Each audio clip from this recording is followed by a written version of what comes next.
Don't have any? Then Mace will tell us it was 60-40 yesterday in the stadium. Let's find out. Plus, Johnny I was in the Bay Area last night calling a Lakers preseason victory. And we've got real Dodgers talk. Dodgers get ready for the NLDS and the Padres tomorrow. Of course, you'll hear that game right here on 710. Shall we get to it for a Mega Monday? Mason and Otto on your Monday afternoon right now. What's up, people? It is Monday after a gigantic sports weekend. I batted 500. USC was great Saturday night. The bad news was the Rams yesterday. Yeah, they look broken. I will give you that. But I think all of it is the offensive line. I have difficulty blaming Matthew Stafford and Allen Robinson. And to me, it just looks like the line, they can't run. The quarterback has no time to throw. How is that not the fault of the offensive line? And they've been hit with some injuries. I just think they kind of are what they are with that line. And there's very little they can do about it. I mean, Momo was here a week ago saying, hey, let's talk Andrew Whitworth out of retirement. I agree with her. I mean, that would be fantastic if he pulls a Weddle, but there's no indication that that's going to happen. But the offensive line is just terrible. And I do think, that offense would be much better served by Robert Woods than it would by Allen Robinson. Allen Robinson has been in the witness protection program. He cannot be found anywhere on that field unless it is 2 yards from the line of scrimmage. I think he got 2 looks yesterday. I'm sorry. The idea of Allen Robinson was let's take the top off of defense. The guy who did that yesterday was Tutu Atwell, who made the first notable catch I can remember from his brief Rams career. Well, Atwell's a speed guy. Yeah. He might be the fastest guy on the team. Little guy. So that's why he's able to get open. Robinson is more in the Robert Woods mold of a possession guy. And as Travis said, he's never open. But Matthew Stafford didn't forget how to play football. No. He has no time to throw. Right. And that's why they can't run. And I think if I was Sean McVay and Les Snead, I would drive over to Andrew Whitworth's house today and not leave until he agreed to come back. Yeah. Because I don't know there's another way to fix it. Now, people, obviously banging on me on Twitter and social media and all that stuff. Shocking. Negativity on Twitter. I'm shocked. Cowboys gambling house, going stuff, on here in this institution. Stuff. Shocked. So let me say this about the game. First of all, the game experience was great yesterday. Cowboys fans were actually very cool. It was not like Buffalo fans who were completely drunken and out of control, and frankly louder. Cowboys fans weren't there were more of them, but they weren't as loud. My friend as the Wayne, Bills fans. who tried to buy your Cowboy tickets, found a way to get in. Did he get in? Yeah. So he texted me last night, whatever you do, don't let Mason claim that it was anything but a Cowboys stadium takeover. It was awesome, as loud as I've ever heard an L.A. football game. Whose house? Cowboys. What's his house. name? Wayne. Wayne, you weren't there for the Buffalo game, dude. Seriously, same Wayne. Thing. Yeah. Well, much louder. Niner game last year was like a college game was a college game. That was closer to 60-40. Yesterday there were definitely more Cowboy fans, but they weren't as loud as the Buffalo fans. I think there were fewer Buffalo fans, but they were louder than the Cowboy fans. Well, there are fans certain yesterday. fan bases that are known for traveling well. Steelers fans travel well. Packer fans travel. I think Raiders fans, Cowboys fans. I think Buffalo and Raider fans travel wherever the games are. Right. There'll be Raider fans tonight in Kansas City. Buffalo, I think, has taken over as the most loyal fan following because their team's good now. Yeah. Plus, they were completely obnoxious. Like Cowboys fans, I would say this for them. Very well behaved. I didn't see a lot of fights. I didn't see a lot of chippiness. I'm not saying there weren't any, but I didn't witness any. Now, I have an important question for you. Yes. What is wrong with you? In terms of? I can't believe you went to the must-win card. Oh, it is must-win. Okay, so it is must-win. What you're saying is that if they were to lose to Carolina, the season is over. They're just playing for fun. Correct. You're out of your mind. No, that's the easiest game on their schedule. Right, they're not going to lose. They're not going to lose that game. You can't lose easiest game on your schedule. Look at the schedule and tell me where the wins are coming from. But here's the thing. It's not over if they go to, what are they, if they go to 2-4, it's over. No, it's not. Yeah, it is. They're not winning. They're not winning the Super Bowl if they're 2-4. They're not. I don't think they're getting to the playoffs if they they're 2-4. are going to win the Super Bowl if they're 3-3. Look, here's was my projection: get to 4-4. Get to 4-4. Yeah, I would take that if I was a Rams fan. You got a chance. Because, look, if you blow the Carolina game, you're 2-4. Then you got San Francisco. Then you got Tampa Bay. I'm sorry, you can't afford to blow the Carolina game no matter what. But if they do, it's not the end of the world. Oh, I think it is the end of the world. No, I really do. If you lose to that team, if you lose to Carolina, just fired their head coach, quarterback, I guess it's going to be Sam Darnold now because Mayfield's out. If you lose to that team, the season's over. It is not over. It is. You can't 2-4. It's over. You can't declare the season over after week 6. 2-4. It's over. You get to 3-3. You got a shot. There's 17 weeks, right? I do. I've been through several of these now, going to 9 games a year, and I'm telling you, if they lose to the easiest team, I mean, have you looked at the Rams schedule? Yeah. Have you looked at it? It's the hardest schedule in the league. Bay, they got Kansas City. They can beat Green Bay. If you lose to Carolina, you are effed. Yeah. You are effed. Totally disagree. I think that they... So if we come in here 1 week from today and they have lost to Carolina, your opinion will be, well, there's still a lot of season to be played. Yeah, 100%. There will be a lot of season to be played. It just won't be for anything. You're such a chump. I can't believe you're throwing in the towel after week 6. Not throwing in the towel. I'm you telling just you. said the season's over if they don't They win. cannot beat one of the worst teams in the NFL. Right. How are they going to beat the Niners or the Buccaneers? Happens every year in the NFL. Or the Packers or any of these teams. Kansas City that they've got coming up. Yeah, it is. He's You talk win. about fair weather. Win or die. It's not a matter. What a loser Not fan. a matter. You Look, should sell your just season fair tickets. weather. I will be at every single one of these games. Even Look, if they lose. 100%. How much you want for your Niner tickets? Yeah. Well, Never. How much? Niners How game's much? going to count for something. What's your number? Don't have one. Oh, yeah. Everybody's Come got a on. number. I don't have a number. If they're 2-4, you're not going to sell them your Niner tickets. If they're But you said 2-4, they're you're going to go to every game no matter what. Considering how Even much though I you paid, think the season is over. considering You how don't much think I you can get your paid, money back. Jorge just offered to pay you. How much? no, that's not the idea. I'm not selling my tickets Yet for the Niners you're giving game. up on the season. Look, I will be there. You're not allowed to just ride a Super Bowl team and enjoy playoffs every year and then get off the train when the going gets tough. I will be there no matter what, wait a because minute. that's what You're being a fan is. You're the definition of getting off the train when the going gets tough. You just declared the season over if they go to 2-4. Where will my ass be for the 49ers game? You're My gonna be- ass will be in my seat at SoFi You know who- Stadium. you- I'll you come are- say hello. Yeah. You will not come say hello. I have a buddy of mine, guy who directs the Lakers games, Jerry Weinstein. We call him Dubber. Okay. Dubber is like you. Jerry Weinstein, is that the same name as the guy that made Ocean's 11 and all those movies? No. Oh, Weintraub. Yeah, completely different guy. Why Dubber? That's a weird name. Yeah. Well, J-Dub, since Jerry Weinstein, J-Dub, Dubber. Right. He's at every game. He's like Mason. Long He's a wrap season around. ticket holder. He's miserable. Even when they're winning the Super Bowl, Yeah. he sent text. McVay's overrated. Stafford's overrated. Really? That's what you sound like. You sound like Dubber. No. Everything. The sky is falling. The season's over if we go to 2-4. It's not If we over. go to 2-4, it's over. It is not over. What? We will not. I'm telling you, if they make don't, the playoffs if if they they don't lose next address week. the offensive line, they could lose to Carolina. What do you do? Well, you talk Andrew And when he coming says back, no because I'm making all this money at Amazon, then what do you do? pay him under the table. Yeah. I mean, there's no realistic. I don't think there's anybody aside from Andrew Whitworth sitting around out there waiting for somebody to Yeah, call and left say, come in and tackles play are- offensive line. Guys who are 300 pounds and quick on their feet, surprisingly not that easy to find. Pretty rare. Yep. Pretty rare. And as far as the crowd goes, it was a generally Cowboy crowd. I have it 65. Travis said, what, 70? Yeah. Yeah, that's about right. That's about right. I mean, look, Cowboy fans, and God knows. I would, if I was a Rams season ticket holder, I would have sold my tickets to the Cowboy game. not. I would have made them enough money to pay for all the rest of the games. Whole point is to be there. Whole point is to be there. Yeah, it depends.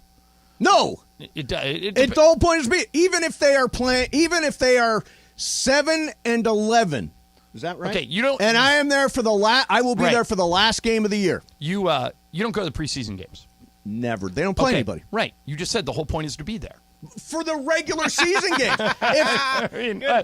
I've boxed him into a web of his own vortex. You don't see a difference? Like you're calling meaningless games with LeBron James and Russell Westbrook and everybody sitting on the sidelines. Whole point and is to be expecting there. people- Yeah, no. I was there last night. Victory over the world champion Warriors. Come on.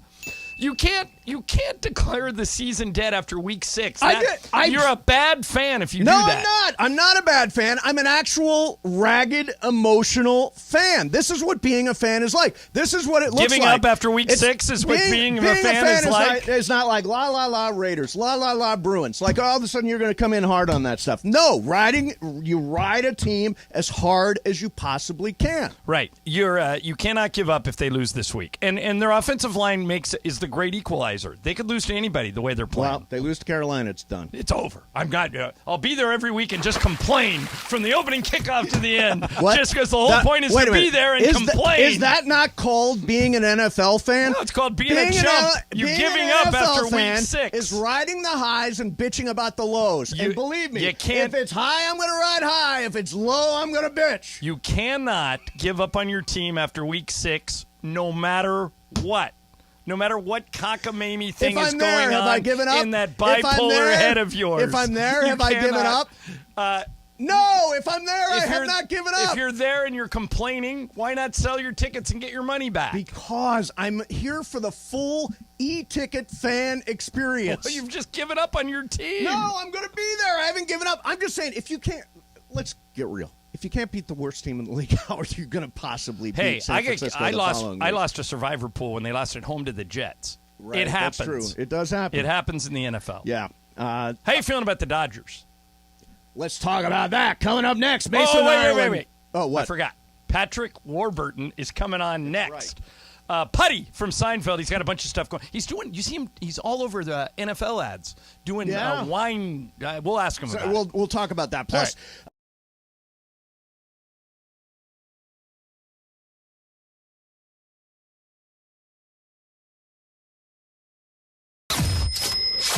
710 ESPN is giving you a chance to win $1 million. $1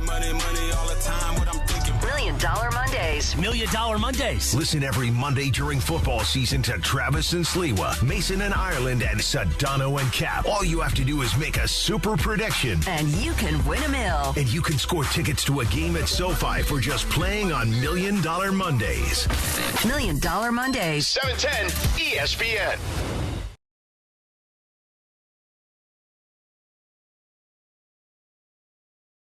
Football fans want to win $100 for picking 5 games against the spread? Just download the Cover 5 app for free.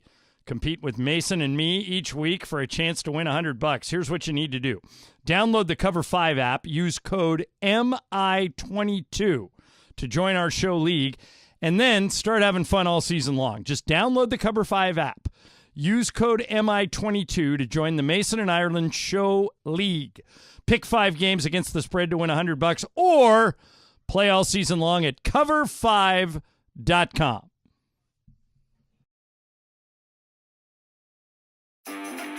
Hey, Rams fans, Travis Rogers here. You have got to get the new ESPNLA app. In fact, let's go down to the locker room and get a little help. What's up, Rams fans? This is Matthew Stafford. React to the Rams on the new ESPNLA app. This is Cooper Kupp of the Los Angeles Rams. Listen to all your Rams talk on the ESPNLA app. You are just one tap away from Rams All Access. Travis and Slee, Mason and Ireland, and Sedano and Cap. Download it now on the App Store or Google Play.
Want to watch Mason and Ireland make magic on a Monday? Just go to our YouTube channel, search ESPNLA, be sure to hit the subscribe button, and you can watch the Monday magic of Mason and Ireland right here on 710 ESPN. Yep, you can watch it all on YouTube. Go to ESPNLA on YouTube. You can see this thing as it's going on. 710 ESPN, only station giving you a chance to win $1 million. $1 million. Listen all day to play $1 Million Mondays, and just for playing the game, you get a pair of tickets to see the Rams beat Carolina on Sunday at SoFi Stadium. God, I hope. Plus, they'll win that game. Qualify to win $1 million by giving us your 2 Super Bowl teams and the final score. And we've got a chance for you coming up sometime today to do just that. So a ton going on. Raiders play tonight on Monday Night Football in Kansas City. By the way, I bet you don't, but I'm going to make a prediction right now. Okay. You're going to win your fantasy game. No way. All right. I said, what? Okay. How about this? You don't have to bet against me because I don't want you to bet against your own team. I've only got $4,000 left. I know. Okay. Would you accept this? Yeah. $1,000. I just lose it. I'll bet it against the house. $1,000. You win your fantasy game. Sure. Okay. And I'll lose if you don't. Well, how far are you behind? Oh, man, I'm down gigantically. I know. How far are you behind? You have both Mahomes and Josh Jacobs. 64-26. Okay. You have Mahomes and Josh Jacobs, right? Yes. And does he have anybody? No. So you've got to get 40 points. 40 points out of Mahomes plus Josh Jacobs. You're going to win. Wow. All right, so a couple points. Yep. Mahomes has played the Raiders 8 times. He's 7-1. 5 of the 7 have been blowouts. Okay. So I think he's going to light it up. I think you're going to get 30 out of Mahomes. You're going to get 10 out of Jacobs, and you're going to steal that game. Wow, that would be that would make me 5-0. I think you're going to 5-0. I think you have a chance to win the whole thing. I got lucky yesterday. I jumped out way ahead, and then if CeeDee Lamb would have done anything in the Ram game, and I thought he would, I would have lost, but he didn't do anything. Nobody was doing much. I mean, the Rams handed him 10 points. Just handed him 10 points right off the bat. It was such a weird start. I mean, Terrible. Stafford, again, I blame everything on the offensive line, but the fumble that Stafford had didn't look like he got hit that hard. No. Like, there was a blindside hit in that game Jalen Ramsey laid on Cooper Rush that I don't know how Cooper Rush held onto the ball. I think he got lucky and fell on it. Yeah. Because Ramsey came from the backside. Rush never saw him. I wish Jalen would have done a little more of a strip sack kind of thing. Yep. He just bear hugged him. But I thought for sure the ball came out, and it looked like, I know you were there, on TV, it looked like the ball kind of popped out of Cooper's hands, but then he just fell on it like a tackling dummy, and so it didn't cause a turnover. I'm not sure the Rams are ever going to win that game with the way their line was playing. And did you see the text I sent after Cooper Kupp scored the touchdown? Yes. To you, I said, Mason, you're right. They should stop throwing the ball to Cooper Kupp. Can I be honest, though? The problem is they've not the offense is stagnant. When you just throw one touchdown in 9 quarters. When you just throw to Kupp, this is what you get.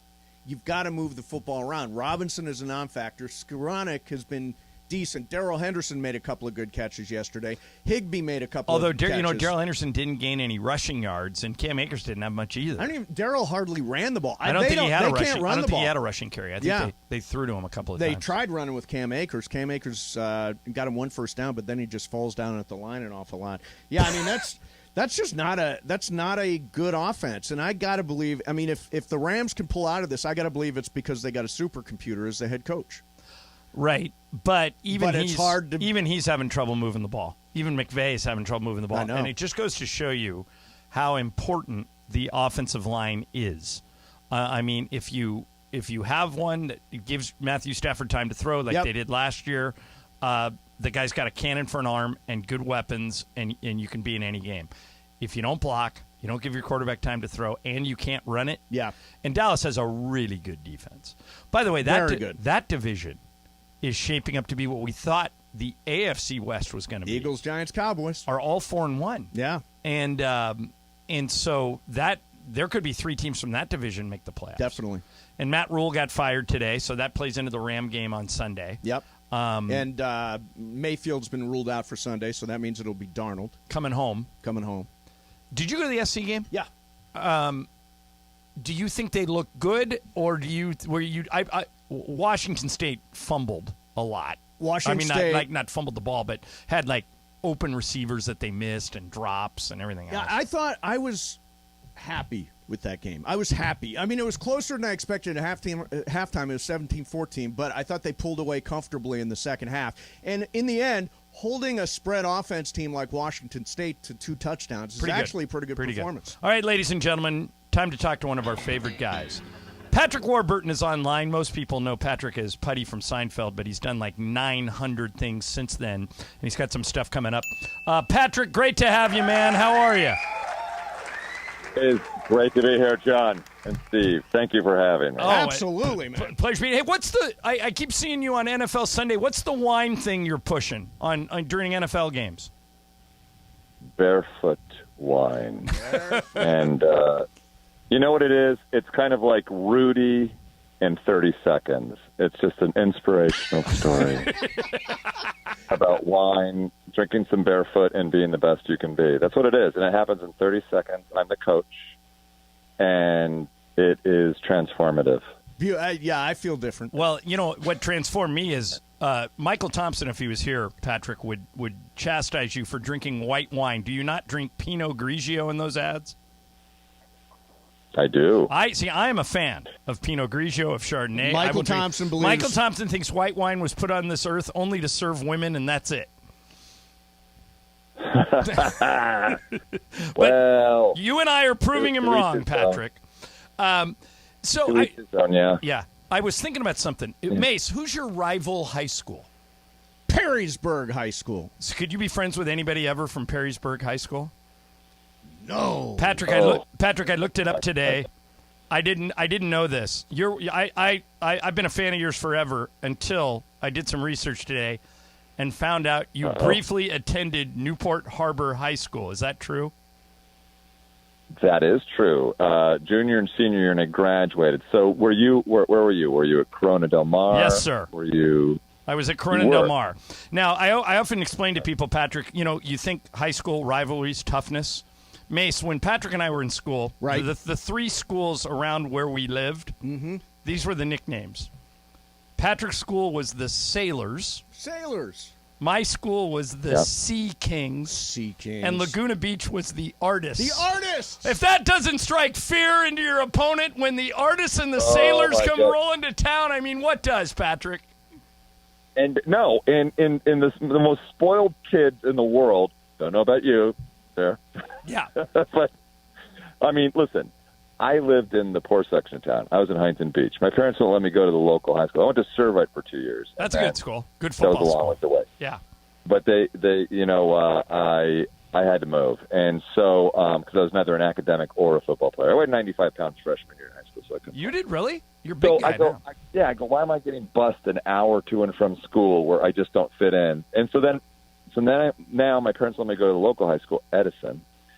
And so now I have to ride my 10-speed bike down the gauntlet of PCH, 4.5 miles to Newport Harbor High School. My dad worked in the emergency room. You should have known that. It was like I almost died every day riding high school. So it's either that or the family station wagon. Everybody else at Newport Harbor, the kids are pulling up in Porsches, in BMWs. Now, all the teachers in the teachers' parking lot, they're all in Volkswagen. But the students are there, you know. And you talk about, like, Beverly Hills 90210 being clicky. It's like you try rolling in. I was like one of the cutters, you know. I'm rolling in on my 10-speed 5 miles on Huntington Beach into Newport Harbor where all the cliques are fully formed. Right. And the girl's rolling in her BMW convertible and waving to you on your bike. So, but it turns out, man, you survived it. Who's the new poor boy? He's kind of nice. Hey, so Patrick, who do you root for? I should have done some research and found this out, but who do you root for NFL? Well, I have teams. So having lived in a city with decades without a team once again, and then getting angry at the Rams. I like the Rams again. They've come back. So of course they won. So, getting back on board the old bandwagon. I'm an old school Buffalo fan, and I don't know why. I didn't grow up there, but I was late for my first son's baptism because of the Houston game. I just loved Buffalo back in the day with Andre Reed and all the guys. So I like Buffalo. They're teams that I kind of have not liked throughout the years. It's rough for me to see Dallas do as well as they're doing this year because they look really, really good. Mm-hmm. Buffalo could win the whole thing. Buffalo might win could, the whole and thing. I love Yeah. Buffalo. Hey. I mean, Allen is just. Yeah, he's unbelievable. All right, so Patrick Warburton is our guest. Do people still come up to you even today? I mean, Seinfeld's been off the air for 20 years. Do people walk up to you and ask you to yell Devils? Yeah, sure, I get that. High five. Yeah, that's right. All that good stuff. I still do stuff with the New Jersey Devils. For me, it's just fun. And I've made it a thing where, because I like to keep the sports stuff kind of, authentic. So there's been a time or two where there's like, hey man, we'd like to do a bobblehead night of you and this and that and stuff. And I won't have them pay me because I want to keep it authentic. My charity is St. Jude. So I just go, look, so you guys write a check for $25,000 to St. Jude. I'll come out there, I'll put on the jersey, and we'll have some fun. So every now and then I do stuff like that. I get to do the voiceover there, some of the voiceover stuff, but I just record at home for the Devils. It takes me 5 minutes, and I just like being a part of it. I like authenticity in sports. I'm still one of those guys, like when Damon went from Boston to New York, I was just like, I could never, ever, and I know Damon a little bit. I'm just like, how dare you? I like those sports teams and loyalties and authenticity, and so it is cool to be a part of that. But it's always Seinfeld. I'll never do anything that's got more exposure than Seinfeld. I mean, it's on Netflix now, so right. Even like the younger generation's seen it. So, that's the way it is, and it's all good. Hey, support the team. Yeah, support the team. Support the team. We're talking to Patrick Warburton. Hey, they told us to ask you about. They say you got a play that you and your son are in. I love going to theater. What's the play? It's all in the timing, and it's 6 one-acts, and each one's funnier than the next. So we're doing it at the Zephyr Theater on Melrose, and we open this Friday. And it's just super fun. I just wanted my son, who's 29, he's an actor. I wanted us to do something together. So I thought, hey, I'm going to produce a play. I haven't done a play in 25 years. So it's just super fun, and we get to work together. And so for the next 5 weekends, we're at the Zephyr in Los Angeles. Yeah. So have you taught you gotta come out. your son Talon how to act? I did not, but I, give him my 2 cents every now and then. But then, of course, I'm the one. If I get a look, I'll look at him. I'll go, "That's bad advice. Don't do it." I'm like, I sometimes you think you're pointing somebody in the right direction. You're like, I don't know what I was thinking. Just do what you're doing. I do feel like I have, from 35 years in the industry, a little bit of perspective on things, but it's also confusing at times. I think when you're creating character, I think he's doing a really fine job doing the work he's doing in the shows, and we're having a lot of fun working together. Oh, that's awesome. So, nice. Yeah, that's awesome. Nice. We're talking to Patrick Warburton. Hey, I'm curious about something. You were in the Ted movies, and I'm wondering because I think about how the pitch must have gone on paper. All right, we're gonna get a live, like a teddy bear that talks, and he's going to be foul-mouthed and tell jokes. Did you know right away when you started shooting that it would work? Because it works, man. Both those movies are hilarious. Did you know right away that they had something? Oh, yeah. And, I mean, listen, I knew how fortunate I was to get asked to be at that party, and that it was, Seth MacFarlane. I mean, he just has such a great, acute but twisted sense of humor. And from early looks at that in a table read, it was like we knew it would be something special, really fun. Yeah, it's great. Yeah, and the weirdest thing about him is that all of a sudden he can bust out and sing like Sinatra, which is just crazy. Seth MacFarlane yeah, that is dude's so sick crazy talented. Did you know him from Family Guy? Yeah. Is that how you got Ted? Yep. Yeah. Yeah, it's really good. So the best gig I ever got. I mean, geez, we're still doing it, Yeah. Over 22 years later. Amazing. My parents always hated it. They feel like my soul's in peril for being on that show. It's pretty good, though. We want everybody to know it's all in the timing, 6 one-act plays, and it is you and your son Talon, among others. If you want more, it's at the Zephyr Theater. You want information, you go to onstage411.com. And exciting, man, to be working with your son. Really cool to get you on the show, man. So great to be here. So thanks, John, Steve. I really appreciate it. All right, Patrick, thanks. Cool. Look forward to seeing you, man. Thanks for coming on. Thanks, man. There's Patrick Warburton, Putty. Yep. He'll always be putty. Yeah, well, he said, I'll never do anything that outlives that, and now it's on Netflix. I fall asleep to it. It's on Channel 13 at 10 o'clock. Yeah. 2 episodes. So if I fall asleep before 11, it's normally to Seinfeld. Nice.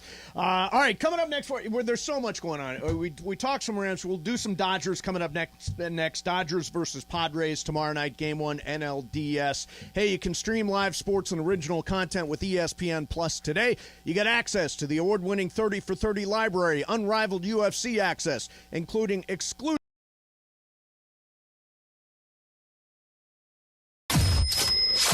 710 ESPN is giving you a chance to win $1 million. $1 Million Mondays. $1 Million Mondays. Listen every Monday during football season to Travis and Sliwa, Mason and Ireland, and Sedano and Cap. All you have to do is make a super prediction. And you can win $1 million. And you can score tickets to a game at SoFi for just playing on $1 Million Mondays. $1 Million Mondays. 710 ESPN.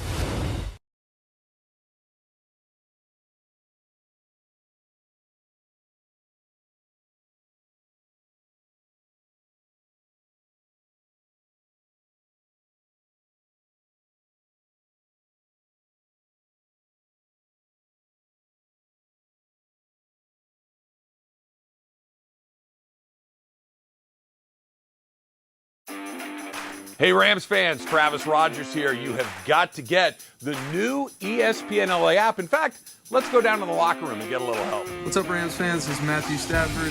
React to the Rams on the new ESPNLA app. This is Cooper Kupp of the Los Angeles Rams. Listen to all your Rams talk on the ESPNLA app. You are just one tap away from Rams All Access. Travis and Slee, Mason and Ireland, and Sedano and Cap. Download it now on the App Store or Google Play.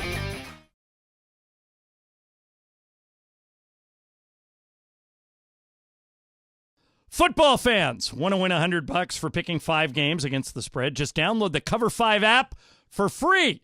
Compete with Mason and me each week for a chance to win $100. Here's what you need to do. Download the Cover 5 app, use code MI22 to join our show league, and then start having fun all season long. Just download the Cover 5 app.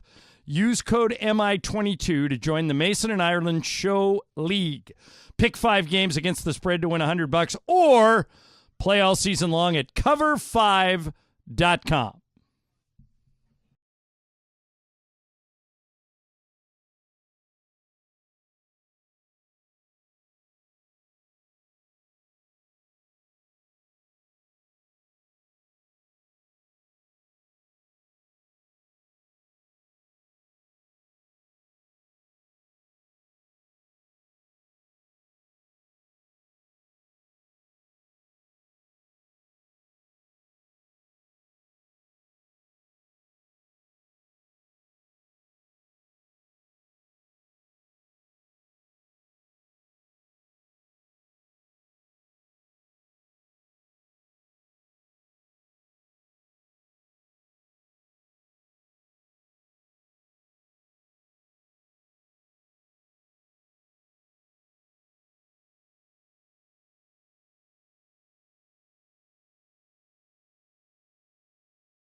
What is this?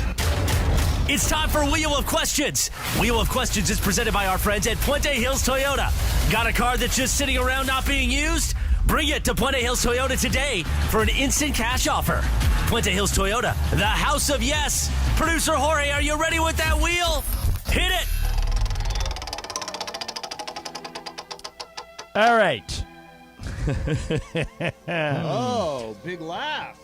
You have to speak with an accent for the rest of your life, but you get to pick the accent. Oh. Which one do you choose? Jorge, what are you going with? Argentino, I'm going to go with Argentino. I want to speak like Argentinians. Is Argentinian different? They have their own very language? distinct Spanish. Yeah, Beto and I talked about this last week. They've Yeah. got a very specific Spanish accent. They got a right? very different Spanish. That's what it is. Yeah. Bergman, Argentinian. what are you going with? I mean, it's pretty easy, right? It's got to be a British accent. Yeah, that's what I sa- think, too. Everybody sounds smarter Yep, when they're you British. do sound smarter when you have a British accent. Like David Kent, who works here, David Kent sounds smart. He's probably not. He's probably dumb. Yeah. But he sounds really smart. David. Yeah. Hello, David. Hello. Rob Novak is a jerk. Just randomly throwing Rob Novak. Yeah, why not? Where did that name come from? Yeah, that's an old school Oh, name. we were texting about that. That's an old school Yeah, name. that's where it came from. Yep. I would, of course, choose the same accent as my dog, Fredo, Italiano. Italiano. Yes, I would talk with an Italiano accent. Yeah, those are all good. Are we leaving anything obvious out? Like Russian sounds Australian? too I angry. can't- Australian, I would consider. Australian and British are very I would similar. love Very to be similar. able to do an Australian Women love accent. the I can't. Australian accent. Yeah, Have women some do. respect. You know what's it's interesting. If you go to Who Australia, is that, by the way? It's just a woman who got It sounds caught like at Adele. a park. It does sound Yeah. like Adele. Have some respect. Yeah. No, if Yeah. you go to Australia as an American, they love our accent. Right. They think we have the exotic accent. When I was there, and I was very busy during the Olympics. Really? I got one night off, and I used my Busy American how? accent That's where he's Busy going. how? to its greatest extent. There you go. It worked very well. Where you were a closer. Yes, on that exactly. trip. Exactly. Yeah, good to know. By the way, we're on YouTube today. Check us out. Go to youtube.com, and search ESPNLA. That's .com at the end, youtube.com. / ESPNLA. And by the way, Mace, www.youtube.com. by the way, Mace, you're not matching today. You're not wearing an LA shirt with an LA hat. You're No, wearing I'm an wearing- ESPNLA hat. And it's all dark, too. I mean, it's all dark, but you're not wearing like the same thing. You don't look like a coach today. Hey, Black hat, black T-shirt, Black hoodie. black A lot of hoodie, thought went into lot this. Of black. No, there was. That's the thing. There It was a lot of thought It that went into was. this. I was like, I'm mourning. That's exactly what it was. I'm in mourning. I'm wearing black today because yesterday went so bad. Am I the only one who thinks the Padres could beat the Dodgers? No. The Padres scare me a The little odds bit. are not zero that the Padres beat the Dodgers, but I think Who's the going to Dodgers start for them tomorrow? Let's see. They're going to start Mike Clevenger. We think we're going to start Julio Urias. There's not been any formal announcement, but I got to think it's Julio. It should be. Then game 2 would be Yu Darvish for them versus Clayton Kershaw for us. Again, most likely it hasn't been announced. Game 3 would be Tyler Anderson for us versus Blake Snell for them. And then game 4 would potentially be Tony Gonsolin in a bullpen game versus Heaney behind him. With Heaney behind him versus Joe Musgrove, who last night was. I mean, we'll talk about that. This is just so surreal what I saw last night on that. Did you see this? Let's talk about it coming up. I actually thought, I did see it, and I actually thought it was a little bit genius by Showalter. Okay. We'll do that coming up next for you. Watch your earlobes. Mason, Ireland, 710 ESPN.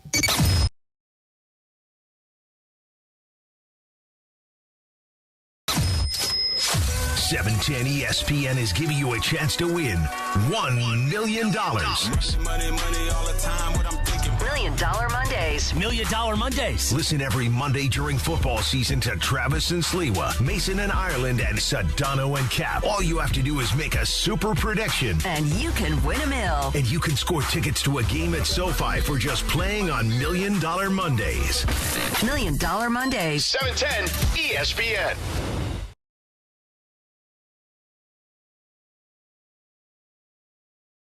Football fans want to win $100 for picking 5 games against the spread? Just download the Cover 5 app for free. Compete with Mason and me each week for a chance to win $100. Here's what you need to do. Download the Cover 5 app, use code MI22 to join our show league, and then start having fun all season long. Just download the Cover 5 app. Use code MI22 to join the Mason and Ireland Show League.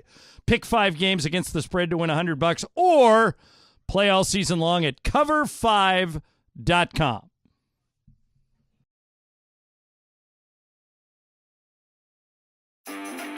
Hey, Rams fans, Travis Rogers here. You have got to get the new ESPNLA app. In fact, let's go down to the locker room and get a little help. What's up, Rams fans? This is Matthew Stafford. React to the Rams on the new ESPNLA app. This is Cooper Kupp of the Los Angeles Rams. Listen to all your Rams talk on the ESPNLA app. You are just one tap away from Rams All Access. Travis and Slee, Mason and Ireland, and Sedano and Cap. Download it now on the App Store or Google Play.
don't forget it's $1 Million Monday. We're the only station giving you a chance to win $1 million.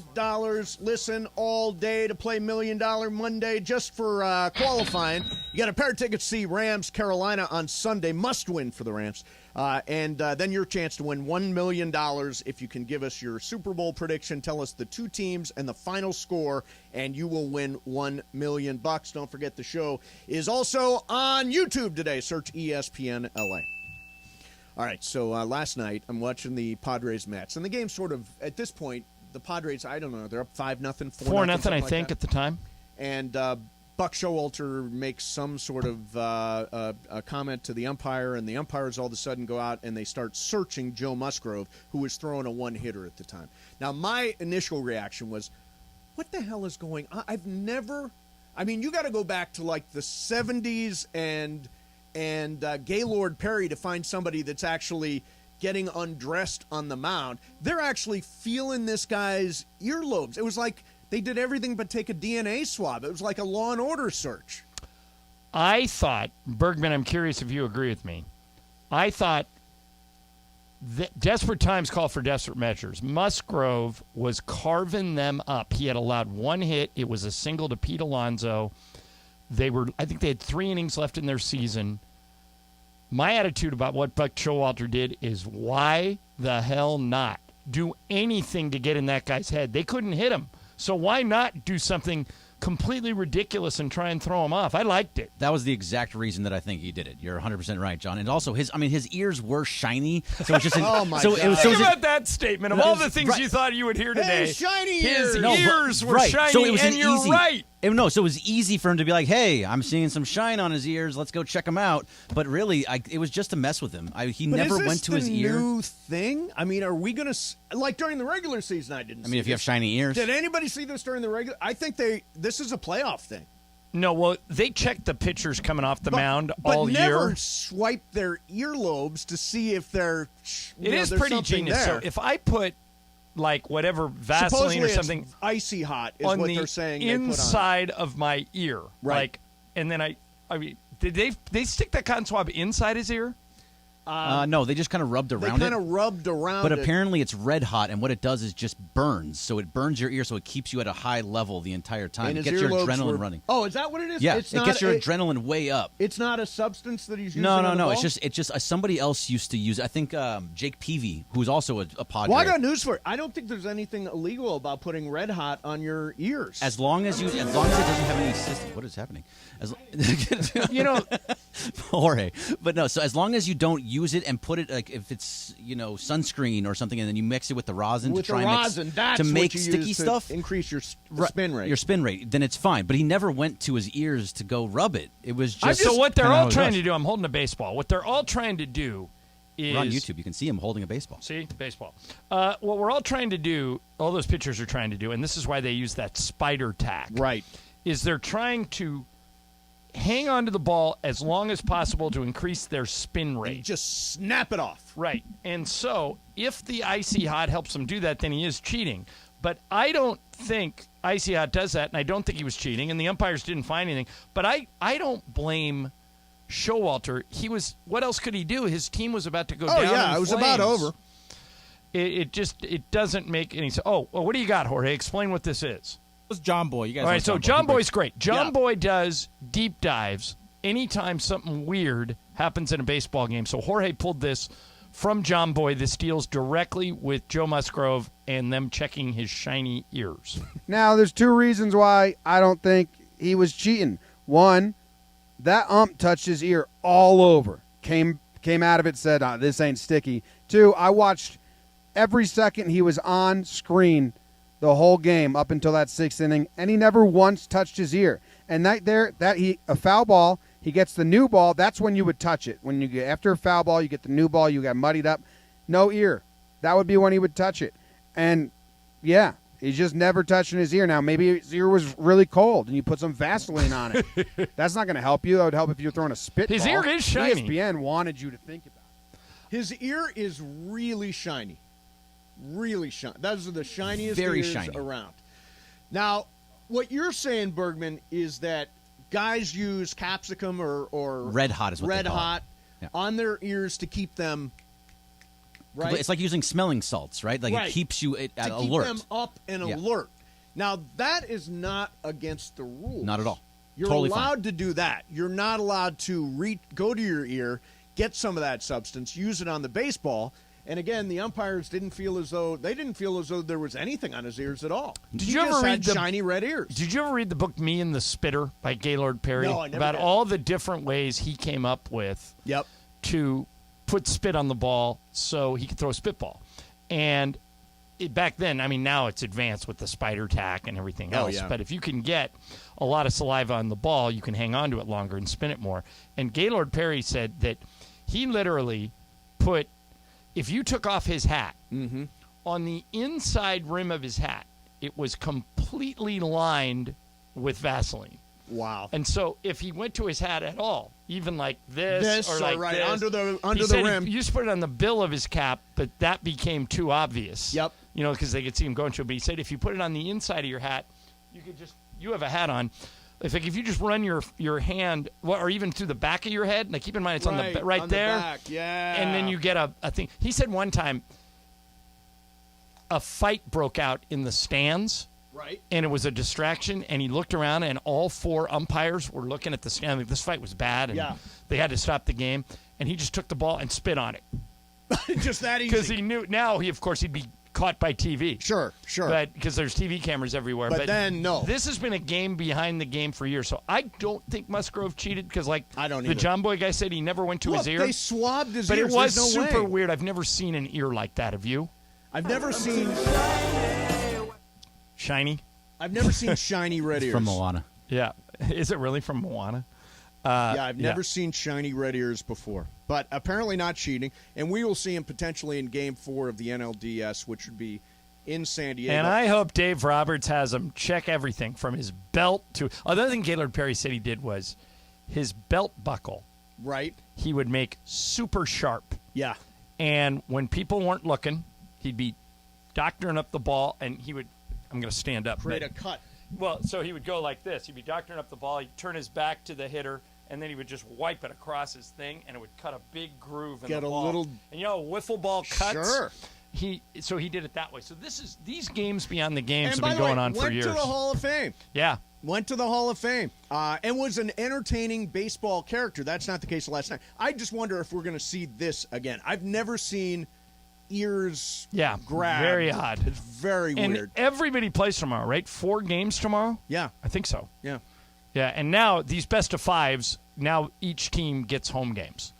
The weird thing about this past weekend was no home game at all for the team with the worst record, and it didn't hurt the Padres, and it didn't hurt the Phillies. Yeah. Because anything can happen in a 3-game series. Right.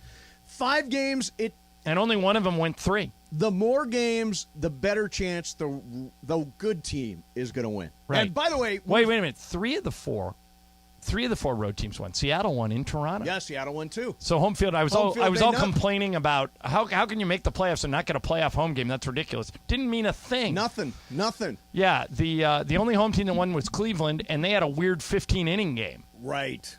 So that kid hit the walk-off. Maybe this playoff thing Lindsey works. Fulton, by the way, very excited about the Guardians. She was texting me over the weekend, and she says, bring on the Yankees. It'll be I think baseball is going to be really fun for the next couple of weeks. I feel very, very comfortable facing the Padres. They are, it's not a 0% chance that the Padres win. But, according to all it's like a 71% chance or something, baseball power index, that the Dodgers are going to advance. I like our pitching. I like the fact that we got a chance to set up our pitching a little bit. The Padres, that if you can get through Soto and Machado, once every 3 innings, you're going to win that game. You just got to get through Soto and Machado. The other guy that scares me is Ha-Sung Kim, who is like a guy who steals bases at will. Are you going to these games? Yes. Yeah. You're gonna go to all of them? Yeah. No, I won't go down to San Diego. Right. I imagine a lot of Dodger fans will go down to San Diego. Well, did you see what the Padres did? No. They're doing that dumb thing where if you have a Los Angeles zip code, you can't buy tickets directly from the Padres. But hey, memo to the Padres: the Dodger fans are going to figure out how to get in. They're going to go to the secondary market. They're going to get in. There's going to be a sea of blue in San Diego, no matter what cockamamie zip code tricks you guys try. It ain't happening. Dodger fans outnumber you like 15-1, and they're going to figure out a way to get in down there. Yeah, Dodger fans, StubHub, Vivid Seats, all the normal secondary ticket markets, and you can be at that game. I would imagine there's going to be a big showing of Dodger fans down there when they close it out in Game 4. You think it's going 4? I can see it going 5. I think it's going 4. So it's 2-2. Sweep them. It's 2-2-1. 2 in LA, 2 in San Diego, and if there's a need for game. So you know what? By the way, it would be Friday, Saturday, Sunday. There's no day off between that's the Saturday weird and thing. Sunday. It goes even though the game would come back to LA? No, it's Friday, Saturday, Sunday. It's so Game 5, no matter what, is the day after Game 4. And can you imagine if the Mets had gotten through? You would have had a cross-country flight in order to play Game 5. Yeah, that's weird. Yeah. So it's Tuesday, Wednesday, Thursday's the off day, Friday, Saturday, Sunday if necessary. Right, and by the way, the ALDS, really weird. It's a game on Tuesday, off on Wednesday, game on Thursday, off on Friday, and then it's Saturday, Sunday, Monday. That is crazy. Well, you know what that's going to allow? It's going to allow one pitcher to pitch 3 times. You could pitch 3 a guy. times is still a lot. Yeah, you will at least game 1 and game 4. Tuesday to Monday. You could pitch game 1 and game 4, which if you have an ace, like if you have Justin Verlander, he could pitch twice. Well, it's set up already for the Dodgers to pitch game 1 and game 5. Yeah. So Urias can go, Correct. I would imagine Julio Urias is going to throw 1 and 5. Right. That would make the most sense. Which makes the most sense, and Kershaw too. See. Yeah. I feel comfortable with this. I know that San Diego is going to be very excited, and like Travis said, hey, they're playing with house money. We advanced. Hip hip hooray! We're the Pod Squad. We've arrived. Now they exit. Do it, Mace. Do it. Do it. No. Right to the title. Yeah. I really do feel like the Dodgers are going to win the World Series this year. I feel really comfortable in saying that. I really want the Phillies to beat the Braves. Oh, that'd be awesome. I'm sick of seeing the Braves. This would be 4 years in a row we'd played the Braves if it happens. 4 years in a row in the playoffs. They, by the way, signed another one of the young kids. Is it Cole Strider? Spencer Strider. Spencer Strider signed another guy to a 6-year. You're thinking of the Laker guy. Strider. Yeah. And this is Strider. They signed another guy to a longer-term Let's save deal that for Bobcat. Thank you. Oh, all right, fine. saving that take for Bobcat. Appreciate it. All right, so coming up, do you want to talk about the Lakers or do you want to talk about UCLA and USC? Let's do UCLA, USC. Okay. Yep, we'll do that coming up. Got a little Mookie Betts stuff. We got a bunch of stuff coming up today. Stay where you are. Mason, Ireland, 710 ESPN. 710 ESPN is giving you a chance to win $1 million. $1 Million Mondays. $1 Million Mondays. Listen every Monday during football season to Travis and Sliwa, Mason and Ireland, and Sedano and Cap. All you have to do is make a super prediction. And you can win $1 million. And you can score tickets to a game at SoFi for just playing on $1 Million Mondays. $1 Million Mondays. 710 ESPN.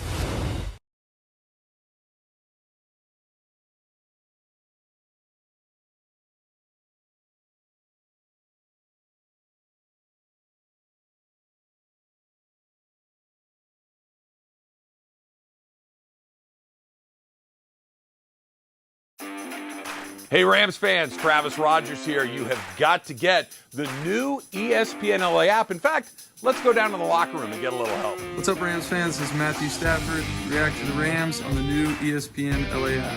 This is Cooper Kupp of the Los Angeles Rams. Listen to all your Rams talk on the ESPNLA app. You are just one tap away from Rams All Access. Travis and Slee, Mason and Ireland, and Sedano and Cap. Download it now on the App Store or Google Play.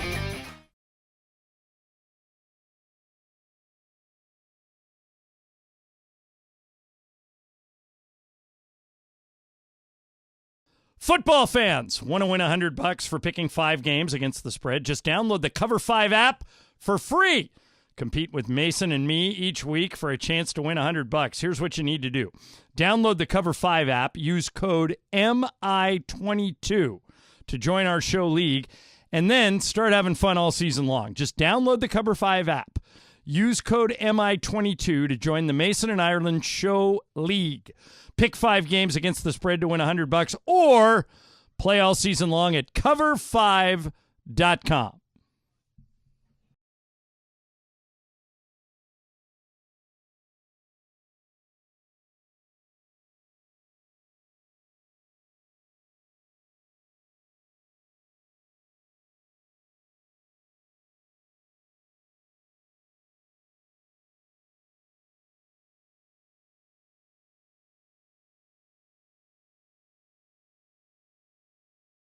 710. Congratulations, man. You made it in. Woo! All right. All right, Mark, now nail this. All you need. Mark, what's your last name? Schwendeman. Okay. And by the way, you've already won 2 tickets to Rams-Panthers on Sunday at SoFi, so you've already got that going for you. Now. Awesome. Mark Schwendeman, Ontario. 2 Super Bowl teams and a final score. It's going to be the Buffalo Bills, 31. The Green Bay Packers, 34. Interesting. Packers over the Bills. You think the Packers are going to get their act together? All right, Mark, hope you win, man. Thanks for Mark. playing. Appreciate it, man. I'm going to put you on hold. There you go. There's Mark Schwendeman, Ontario, picking the Packers. Not the team at the top of my list in the NFC. Who is the team at the top of the list? In the NFC? Oh, hang on 1 second. Jorge, hit it. Listen every Monday for $1 Million Monday this football season on LA's Mega $1 Million Sports Station. Everybody's got a prize. 710 ESPN. Things running super smoothly thanks to me. If I had to pick a team right now, and I reserve the right to change it, but after week 5, I would take the Eagles. How about you? God, this kills me to say. Cowboys? No. Niners. Yeah. No, I they were number 2 for me. Niners. I hate to say it. Yeah, I don't think that's a bad pick at all. They look really good, and their defense is just loaded. Yeah. But the Cowboys' defense is loaded, too. It's I don't think the Cowboys are necessarily good enough offensively, but we don't know with Dak. I mean, Cooper Rush is not a real-time, big-time quarterback. Bergman, is it next weekend that it's Eagles-Cowboys? I think there's a primetime game. It's either Sunday night or Monday night. I know they got to play each other. I got to look, but I believe so. Yeah, that'll answer a lot of questions. So a bunch of Lakers stuff just came down. So why don't we go to that, John? Okay, good. There's a bunch of All right, so let Darvingham. me give you some observations after last night. I was in San Francisco last night, called the Laker game. Yep. Anthony Davis is back to championship Anthony Davis. They could not guard him. He had 28 points in like 20 minutes. It's the second time he's done it. He's making threes. He's making jump shots. They're running the whole offense through him. He's back to what he was before. Now, of course, the big question with him is health. Yeah. Kendrick Nunn is better than people think. I've seen him now in 2 different games get hot, and when he gets hot and starts to cook, it's like Jordan Poole got hot for the Warriors last night. Jordan Poole's really good. Yep. Kendrick Nunn has a chance. He was our post-game guest. He has a chance to be the third leading scorer on the team. I think that Kendrick Nunn. I think he may score more points than Westbrook this year. Wow. The other thing is, I know you probably didn't watch it. You're probably watching football. I was watching football. They have a kid. He is a kid that was on the Celtics G League team last year, named Matt Ryan. Matty Ice. And he came out last night, and at one point was 6 of 7 from 3. Wow. That's exactly what the Lakers need. The Lakers last year created, because they have LeBron, more open three-point looks than any team in the NBA. They just didn't make them. Yep. This guy can make them. And Darvingham said after the game that he may have just won himself a job by the way he played last night. Now, these last 2 preseason games, Darvin says he's going to use them as dress rehearsals. Mm-hmm. So that means he's going to play for real. Yeah. Well, at least for real. Yeah, he's going to play. LeBron's going to play He's going to play the 5. Over these past few games, everybody's taking time off. Yeah. You know, whether it be Nunn, Westbrook, LeBron, AD, they're all going to play Wednesday. And then the final tune-up is Friday night in Sacramento. Now, Darvin said something today that surprised me a little bit. Last night, he started Anthony Davis at the 5 at center. Right. And he killed it. He just was great. So Darvin came out this morning to the media and said, not only is that on the table, we're strongly considering starting AD at the 5. And what that would do is it could allow you the opportunity to start Austin Reeves and Patrick Beverly, or Austin Reeves and Kendrick Nunn. Right. So right now, I think people were looking at either Damian Jones or Thomas Bryant or Wenyen Gabriel at center. Right. I think they're moving AD on at from the 5. that. AD at the 5, and then that open. Austin Reeves has been really good. Kendrick Nunn's been really good. So what I think you could see is Kendrick Nunn and Westbrook in the backcourt. Austin Reeves at the 3, LeBron at the 4, AD at the 5. Wow. And they went toe-to-toe with the Warriors starters last night. Draymond didn't play. We should talk about Draymond, too, by the way. Yeah. Draymond didn't play, but they went toe-to-toe with the Warriors' best lineups all night with AD at the 5. And I think that's why Darvin is now considering it. There's no matchup for him. Well, here's the thing. I mean, if you go back and you look at, for example, last season when AD was healthy, and you look at lineup combinations, which you can do if you go around and search the internet, all of the Lakers' most effective lineups had AD at the 5. All of them. Now, AD reportedly doesn't necessarily like playing the 5. Is that true? I don't think he cares anymore. No? I think that last year was such a disaster that their attitude is all, look, we need to win this year or they're going to blow this whole thing up. Right. So I think he's devoted to doing whatever they want to do. But he's better defensively than any other big that they have. Sure. And he kind of just camps out at the paint. Austin Reeves gets into it defensively. Now, what would you do here? The 2 guard. Okay, if you start Westbrook, LeBron, and AD. Right. Okay. The 2 guard. If you start Nunn, he's a good 3-point shooter and can create his own shot on offense. So you don't necessarily need to set picks for him and do a whole bunch of stuff. He can cook on his own. Right. Patrick Beverley gives you a dirty dog defender and can hit open threes. So, so just based on that small cauldron of facts I've given you, do you lean more Beverley or lean more Nunn? God, I would love to have firepower. To me, Kendrick Nunn would be an ideal 6-man. Yeah. An ideal somebody who can come in and, as you said, cook. Somebody who can come in and give you instant offense. Maybe with Westbrook. With Westbrook. To me, that's an interesting concept.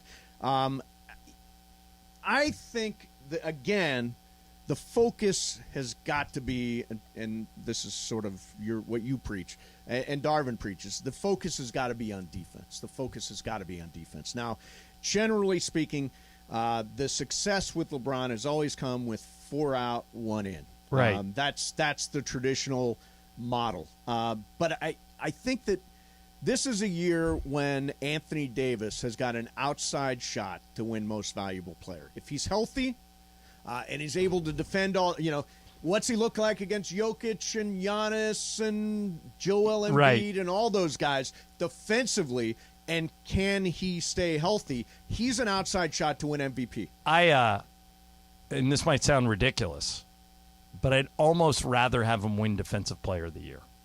Can't you do both? Or do they not ever give the same? I think Giannis did it once. Got the MVP and the Defensive Player of the Year. But I think when LeBron is on your team, right?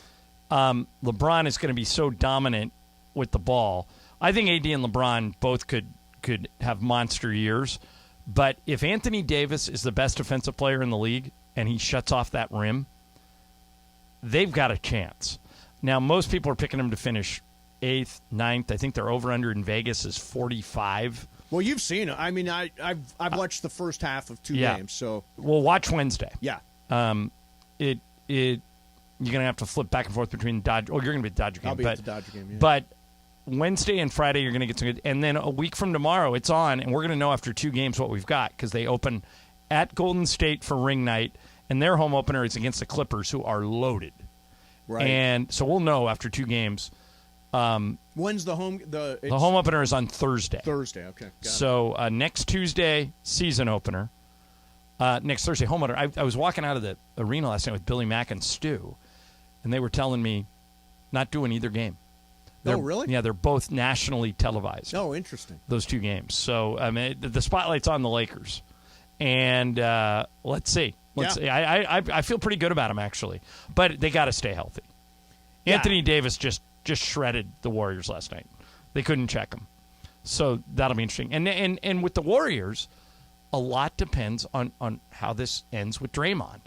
I think I talked to a lot of people up there about this. Mm-hmm. Can you come up with a scenario where they don't do anything to Draymond, or with the video coming out and you see how graphic that punch is, do they have to suspend him for at least a game? Well, let me ask you this. he's taken a few days away from the team. Yeah, still is. He's on that sabbatical now. Is that not, quote unquote, the suspension? In Well, other words, is that not an internally handed suspension? Yeah. Let me ask you, Greg, weigh in on this too. If the Warriors come out today and they say, listen, we've told Draymond to stay away from the team for the remainder of the preseason. We want him to think about what he did. He's apologized to Jordan Poole. He's apologized to the team. We think he's a big part of our team moving forward. We'll welcome him back at the start of the season. He'll be here for ring night, but we've told him week off, no pay. Does that check the box? Or is that an empty punishment? I honestly don't think it takes that much. For example, this is a little bit like the Aaron Donald thing at the Cincinnati Bengals joint practice. Very much so. The team chose to handle it internally. I don't know if they did anything at all with Aaron Donald. Yeah. I don't think the Warriors have a responsibility to say, we suspended Draymond for this, that, and the other. It's different. It's so different than the Aaron Donald. Why? Greg, is my made-up punishment enough? It's fine. That's more than enough. You don't have to do. You don't even have to do that much. But they don't have to come out and say they're doing it. No, they don't have to do anything. The difference between you guys, the difference between Aaron Donald and Draymond Green is that Draymond Green connected. Yeah. Right. Well, Aaron Donald just swung. Aaron Donald was swinging a helmet at defenseless people with no helmet on. That was on. attempted assault. What Draymond did was assault. Yeah. Right. I mean, like a punch to the face is different than a helmet to the face. Does it make a difference that Jordan Poole? Yeah, Jordan Poole is fine. That if Jordan Poole, like a few years ago, Nikola Mirotic was playing for the Bulls, and Bobby Portis punched him in practice and broke his jaw, and they suspended Portis for 8 games. Right, but Portis went out and actually talked about that on Twitter, and he said that he was self-defense. That was all self-defense, and they still suspended him for that. But Mirotic came after him. Right, but I think part of the reason they suspended him is because he broke his jaw. Right, yeah. The fact that Jordan Poole's fine, does that play into this? Yes. It absolutely. If Jordan Poole had his jaw broke, it's a completely different scenario, right? I mean, I actually thought the video made it a different scenario. The video changed video always changes the dynamics of How did that any video situation. get out? Oh yeah. So you know what? They're investigating. They're going to find the guy. Some low-level security guy who doesn't make any money got $10,000 from TMZ or something. What do you think? I heard it's between $50,000 and $150,000. Easy. Really? That changes your life. Paid. Wow. So now if you're okay, that's a good scenario. I want to ask you that next. If you're Joe's security guard, what you do. Hey, join 710 ESPN, Teza, and White Claw this Wednesday at Clearman's Galley for our Dodgers watch party. We'll be there from 5 to 8, giving away prizes and tickets and more. Clearman's Galley, located 7215 Rosemead Boulevard in San Gabriel. And special thanks to Teza. Get more focus and energy in your daily life with Teza Nutrient Pouches. Visit TezaEnergy.com and make your mouth happy. Mason and Ireland, 710 ESPN.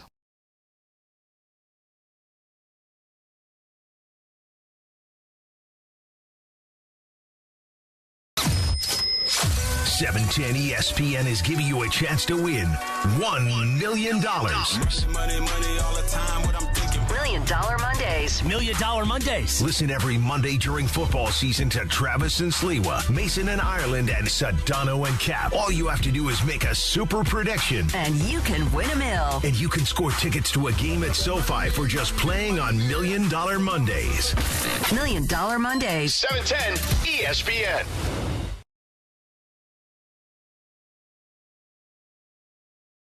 Football fans want to win $100 for picking 5 games against the spread? Just download the Cover 5 app for free. Compete with Mason and me each week for a chance to win $100. Here's what you need to do.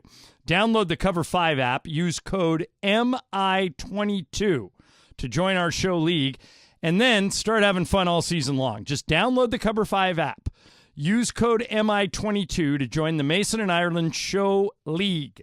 Pick 5 games against the spread to win $100, or play all season long at cover5.com.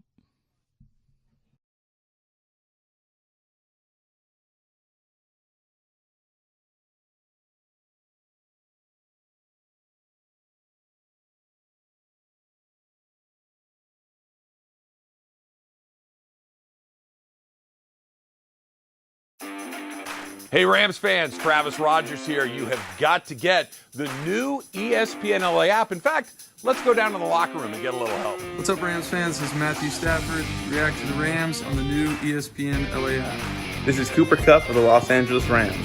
Listen to all your Rams talk on the ESPNLA app. You are just one tap away from Rams All Access. Travis and Slee, Mason and Ireland, and Sedano and Cap. Download it now on the App Store or Google Play.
Watch Mason and Ireland make magic on a Monday? Just go to our YouTube channel, search ESPNLA, be sure to hit the subscribe button, and you can watch the Monday magic of Mason and Ireland right here on 710 ESPN.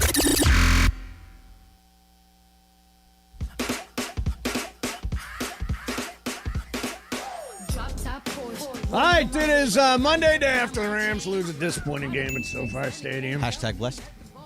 Yeah, hashtag. Happy Monday. Yeah, sure. You guys all think that's funny. It's hilarious. Nobody thinks Monday is happy. Nobody. I do. I like Mondays. I hate Mondays. Hashtag blessed. By the way, I think I'm normal and you're not. Monday. Think about that statement. Yeah, that's something. As you take your hot dogs and eat them in bed. So Jonathan Watson tweeted us. He said, report, TMZ likely paid less than $10,000 for the Draymond Green and Jordan Poole video. Yeah, that's what I heard. $10,000. That is not worth being a snitch. Because wait a minute. They're going to find you. What is worth being a snitch? $150,000, which was the original report. You would snitch for $150,000? Would the average? I wouldn't, but would the average guy? I don't think they would. $150,000. All right. So here's the question. Yeah. We're talking by the way about the video that of Draymond Green punching Jordan Poole that exploded on TMZ last week. I'll use myself as an example. Okay. So the Lakers pay me to broadcast the games on the radio. Correct. But part of that comes with that job is I am inherently in the inner circle. Yes. I'm on their plane. I'm in their hotels. Yep. If on the plane or in the hallway of a hotel, a star player like Draymond Green punched another star player like Jordan Poole. Right. I would never leak it. Well, you can't. It might come out, but I would never leak it. No. But what if I'm Joe's security guy at Chase Center? So on our plane, Yep. we have Joe's security guy. We have 3 of them. They travel with us. They don't make a lot of money. What about if I'm Joe Usher, who just works at Chase Center and happened to have his phone running? It couldn't have been an usher. it looks like it's a security camera video from the chase. You think it's a security I do. not somebody with a phone. You think why would somebody with a phone just randomly be shooting practice at that point? And doesn't everybody roll video on everything anymore? True, but what I think was that someone who had access to their database leaked the internal. Yeah, leaked the security video. Oh, they're going to find that person. They've left a digital footprint. Probably. But here's the issue. So let's say I'm broke and I don't have any money. And somebody from TMZ offers me $10,000. Right. Just get me the tape. They'll never know that it was you. And I do it. Mm-hmm. It's just an insane violation of trust. I agree. We work at ESPN. We just don't air the ESPN dirty laundry on our air. We have it. It exists. Yep. There's stuff going on here that isn't very pleasant, but why would you bite the hand that feeds you like that? I don't get it. Money. Part of you started the show today by talking about money. Yeah, but $10,000 money. Your integrity is worth $10,000. I don't get it. Mine isn't. But if I'm very lucky and #blessed in life. I wouldn't be in that situation. But if I'm Joe's security guy, $10,000 is a lot of money. $150,000 is a really lot of money. I think if you and I get in a fight in the hallway, yep, and Jorge would sell the video. I was just going to ask Jorge. I would sell the video too. Hell yeah. Yeah. For what's your price? Maybe 25. All right, dollars. $25. You know how it would really go down? It would really go down like this. Ireland punches me. Yeah. I leak the video. And blame Jorge for leaking it. Yeah, and then blame Briones for it. No, I don't.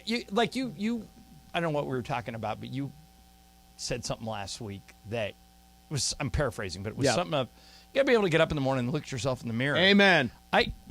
If you're a snitch, it's hard. I couldn't if I did that. And, right. And by the way, the Warriors are coming off a title. Yep. Like when the Lakers won the title 2 years ago, they were great to us. They gave everybody rings. They gave everybody swag. They treated everybody great.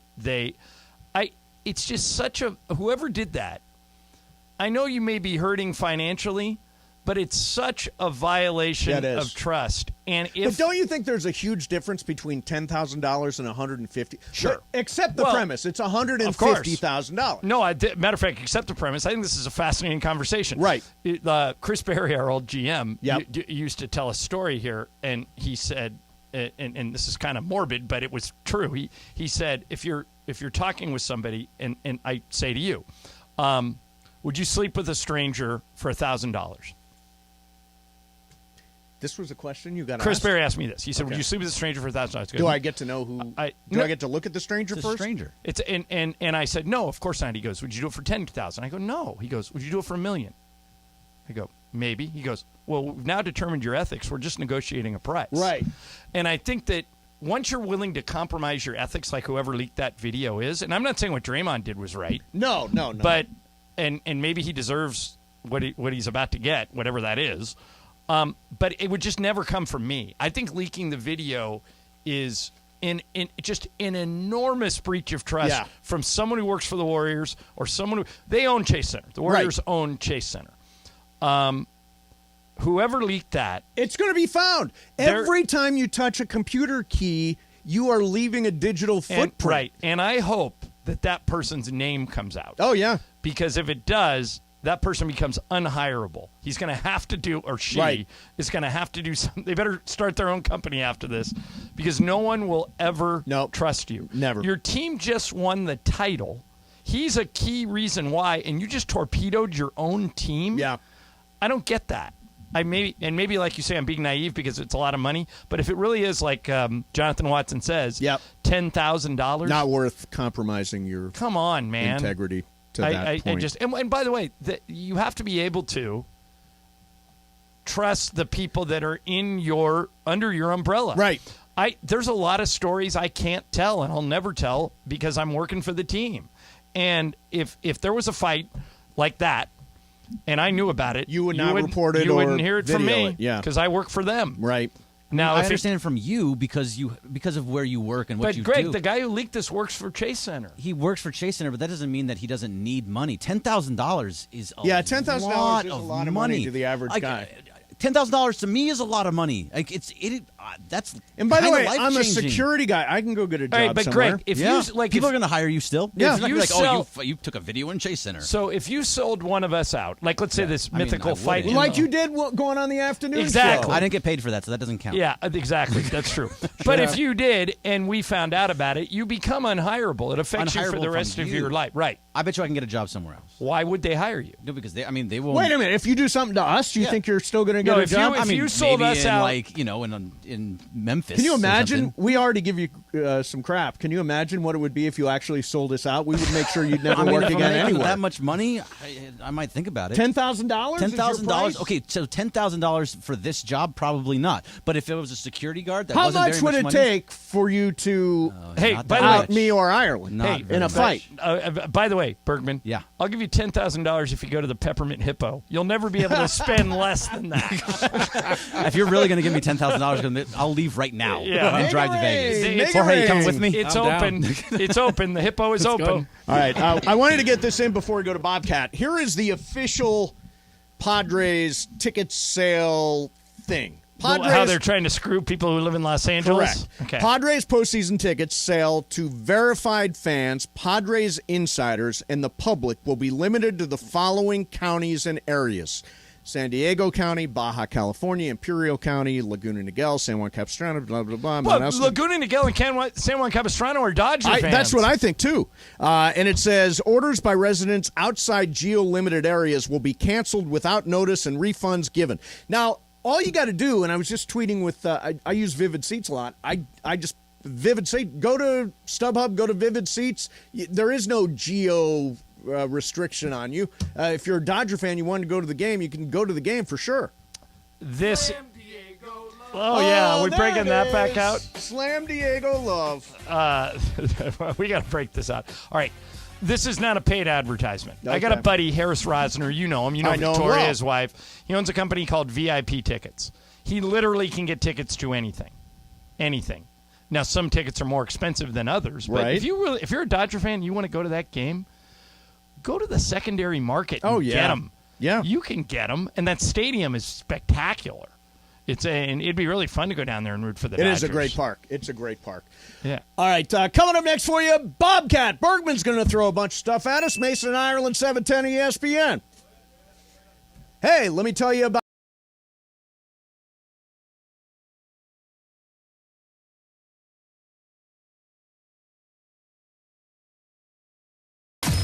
710 ESPN is giving you a chance to win $1 million. $1 Million Mondays. $1 Million Mondays. Listen every Monday during football season to Travis and Sliwa, Mason and Ireland, and Sedano and Cap. All you have to do is make a super prediction. And you can win $1 million. And you can score tickets to a game at SoFi for just playing on $1 Million Mondays. $1 Million Mondays. 710 ESPN.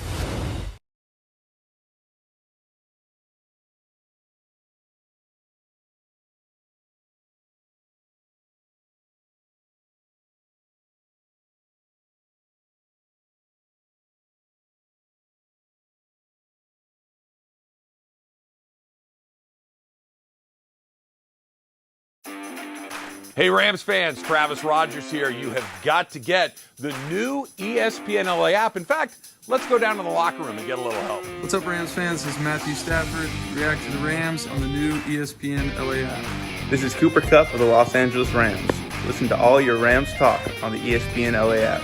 You are just one tap away from Rams All Access. Travis and Slee, Mason and Ireland, and Sedano and Cap. Download it now on the App Store or Google Play.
Corporate Greg's Bobcat segment. But first, have you followed Corporate Greg and his new Instagram? Corporate Greg. That's right. The other one got hacked. So the new one is corporate_Greg. Follow now, follow often. Corporate Greg. But now it is time for that Bobcat. Bobcat. It's time for Bobcat. Bobcat. Bobcat time. Take it away, Corporate Greg. Corporate Greg.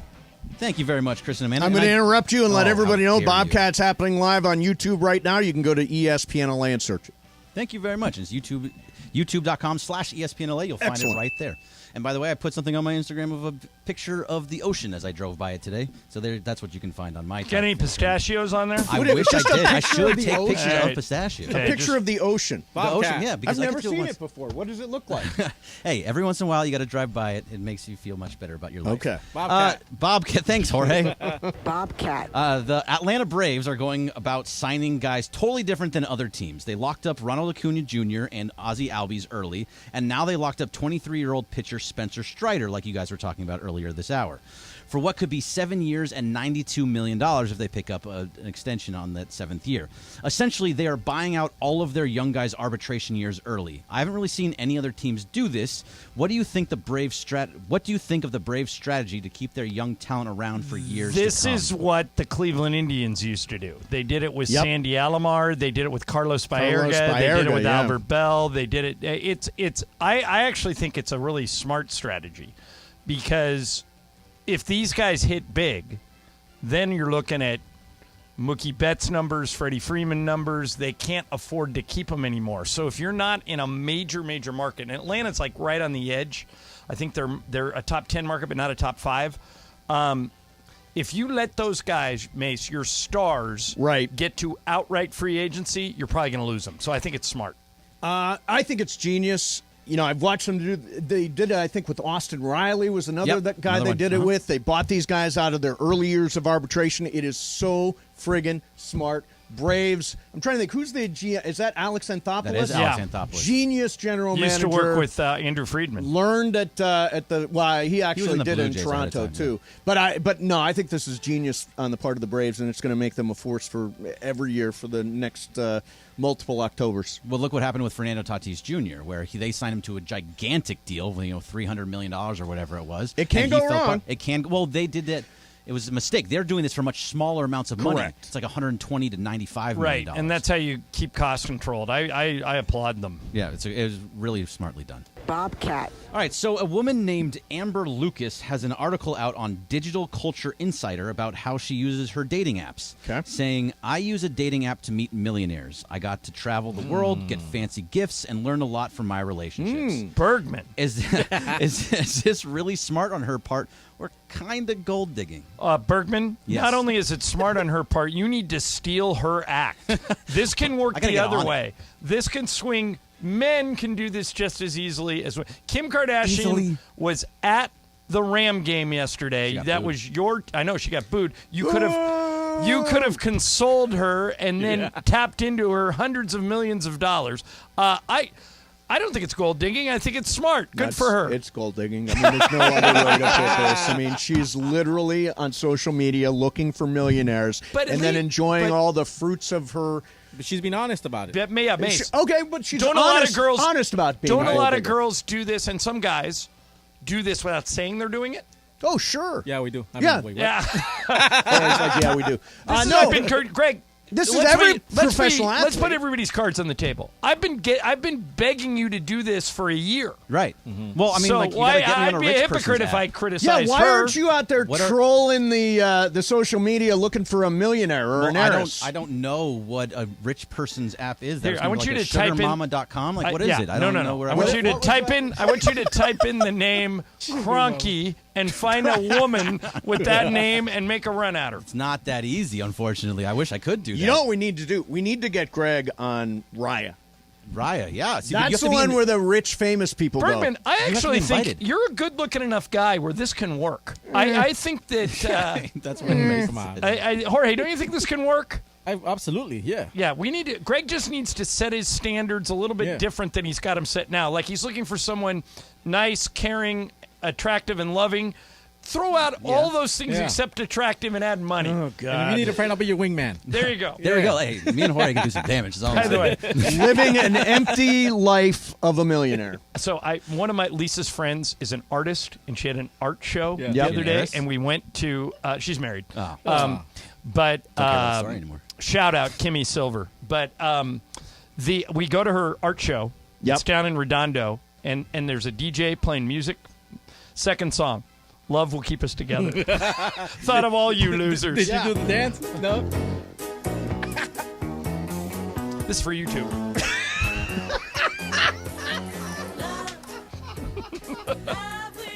Oh, God. Mason somehow doesn't believe that some people get married Ireland for money. somehow does not believe in love. No, I'm just saying, open your eyes, man. It's happened with the Open my eyes, fall in love. The situation Bergman's describing is happening all the time. It's just people don't come out and say they're doing it. By the way, it's not on my side very often. It's like normally I'm paying for somebody, or like a rich person's paying for a female. It's very rare for a woman to pay for the man. That's why it's going to be extra special when you pull it off. Okay, so let me give you a little advice. So if we could get Bergman on Raya, which is the rich person Tinder. Yeah, what's it cost?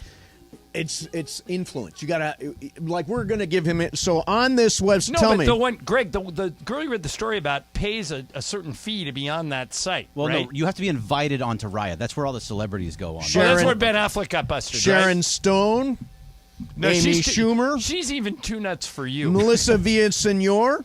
I like her. Yeah, she's very funny. Yeah, she's very funny. There are a lot of famous. Simone Biles.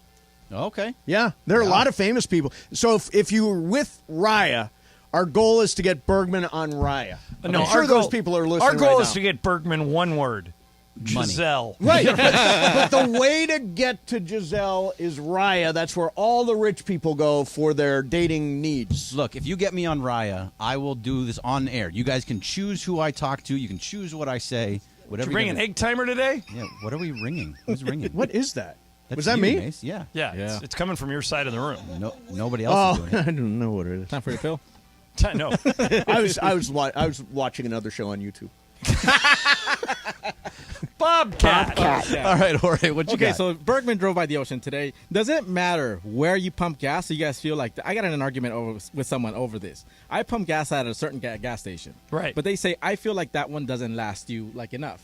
I pump there every week. He says 76, Chevron, or any name brand gas station will last you more than a Dino or K-Wick, whatever. Never even considered right? that That's that what I'm is a possibility. Gas is gas. Exactly. Gas is gas. I always get the regular. I don't believe in premium gas. I've never gotten premium gas in my entire life. I always get premium Do you? gas. Why? Because I own my car. You're on a lease. But what do you... It makes your engine last longer. I had a long conversation with somebody about this Really? last week. Premium gas does that? Another thing. I think that's a scam. Me too. Okay, so another thing.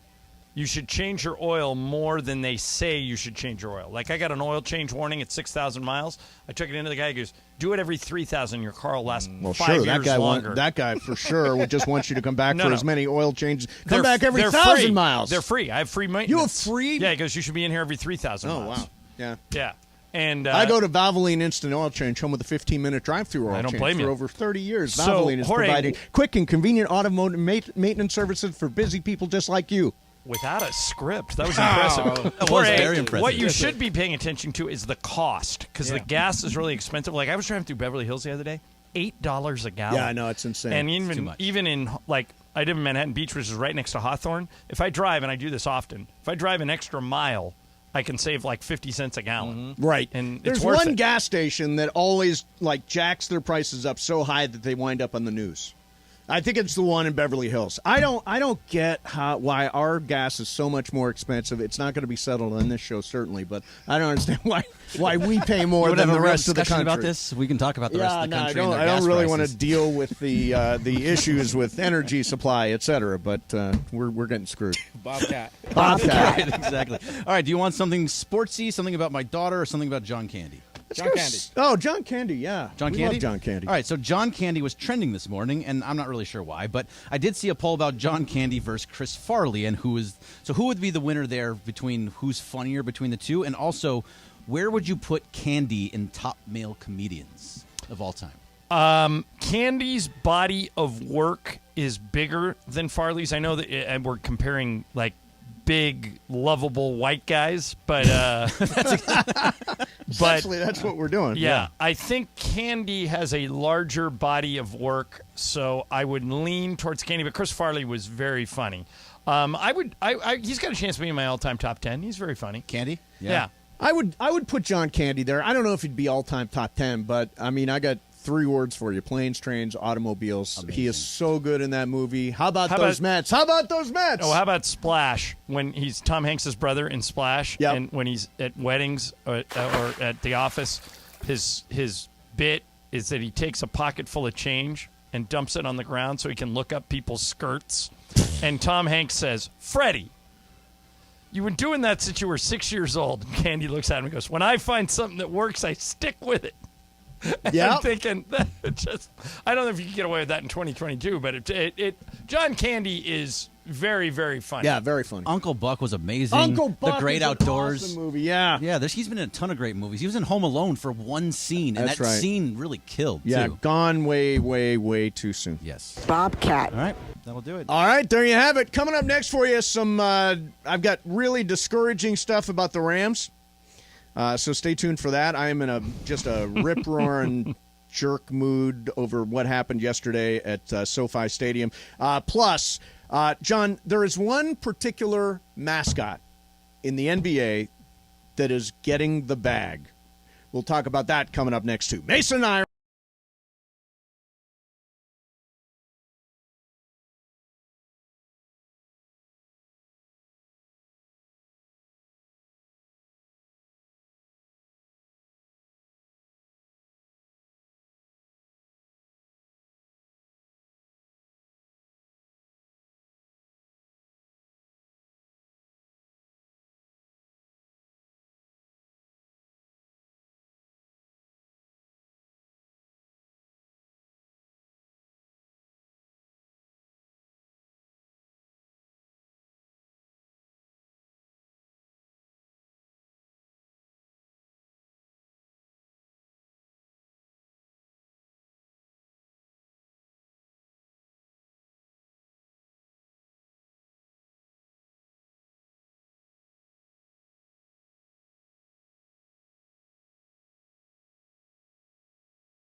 ESPN 710 Los Angeles Sports.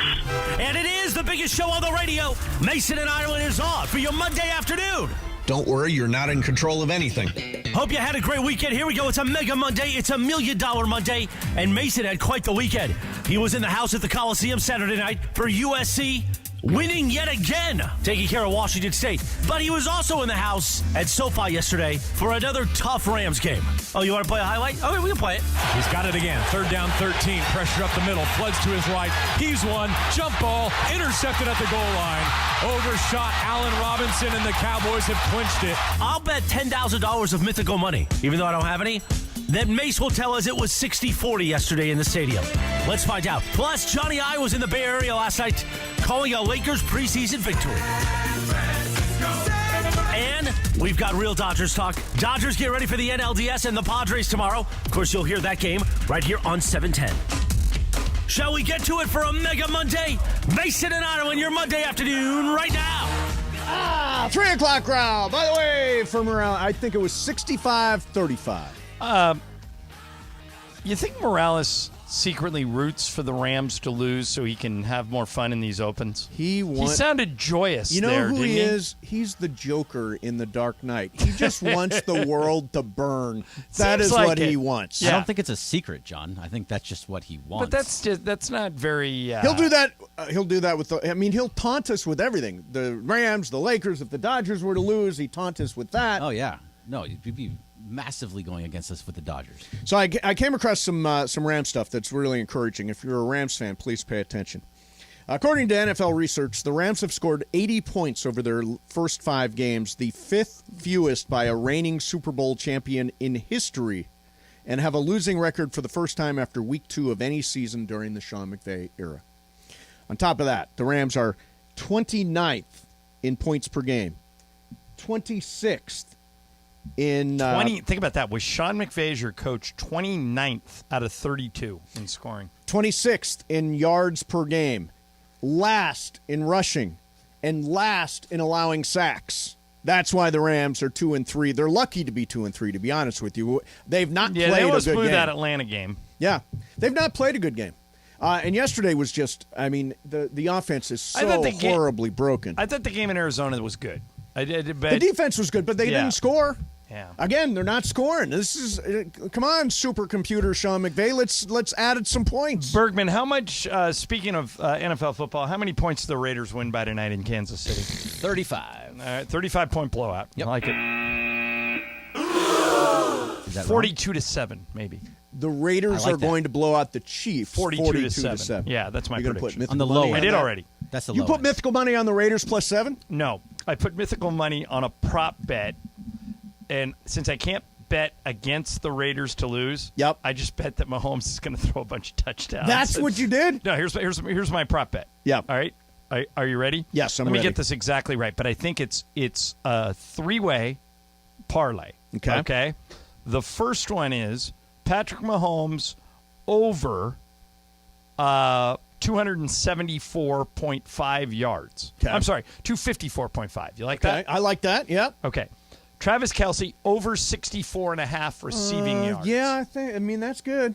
Travis Kelce scores at least one TD. Yeah. That's it. But That's my you're parlay. betting against the Raiders with those I'm not. bets. Oh, you 100% All are. those things are going to happen. The Raiders are still going to win 42-7. If all those things Kelce happen, gets the one touchdown. the Raiders are losing. Kelce gets the one touchdown, and Patrick Mahomes throws for 250 yards, and Kelce has a big game, and the Raiders win big. You're not psychotic. You're not psychologically against betting against your own team. Yeah, I don't want to bet on the Raiders to lose. That's a stupid sentence. Hang on a second. Yeah. So you are betting against your team by making those prop bets for tonight. No, because those prop bets both things can be true.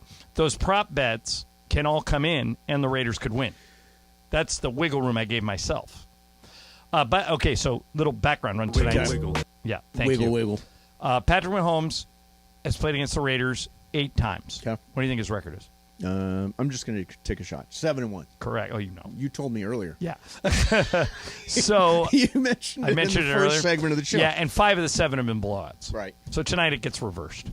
Tonight the Raiders shock the world. We will find out. Yeah. We will find out. All right, so Saturday night I was at the Coliseum for the Trojans and Washington State. I thought, although tight at halftime, it was 17-14. Travis Dye had a monster game. I think the defense, Alex Grinch's defense, did wind up holding them to 14 points. So you got to call that a successful night.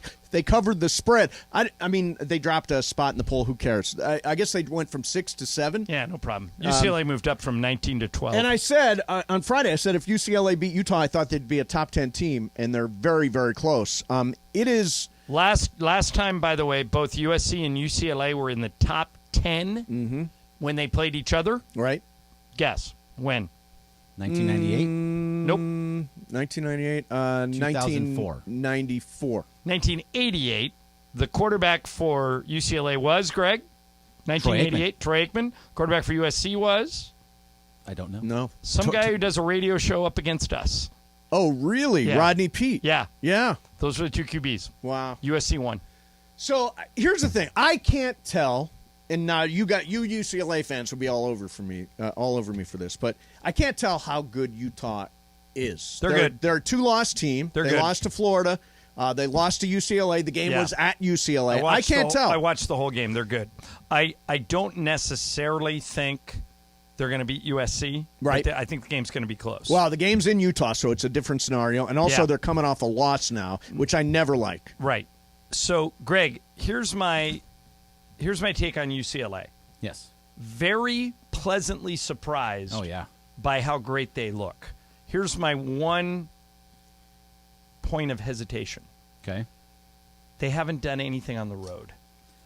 Now, this doesn't mean I'm down on them, but all of their wins have been at home. At least USC went up to Stanford. I know Stanford's not great, but they went up to Stanford and took care of business. Colorado, they won in Colorado, but Colorado was terrible. Right. So in 2 weeks, they're off next week. Yep. In 2 weeks, they're at Oregon. That's Chip Kelly going back Huge to game. Eugene.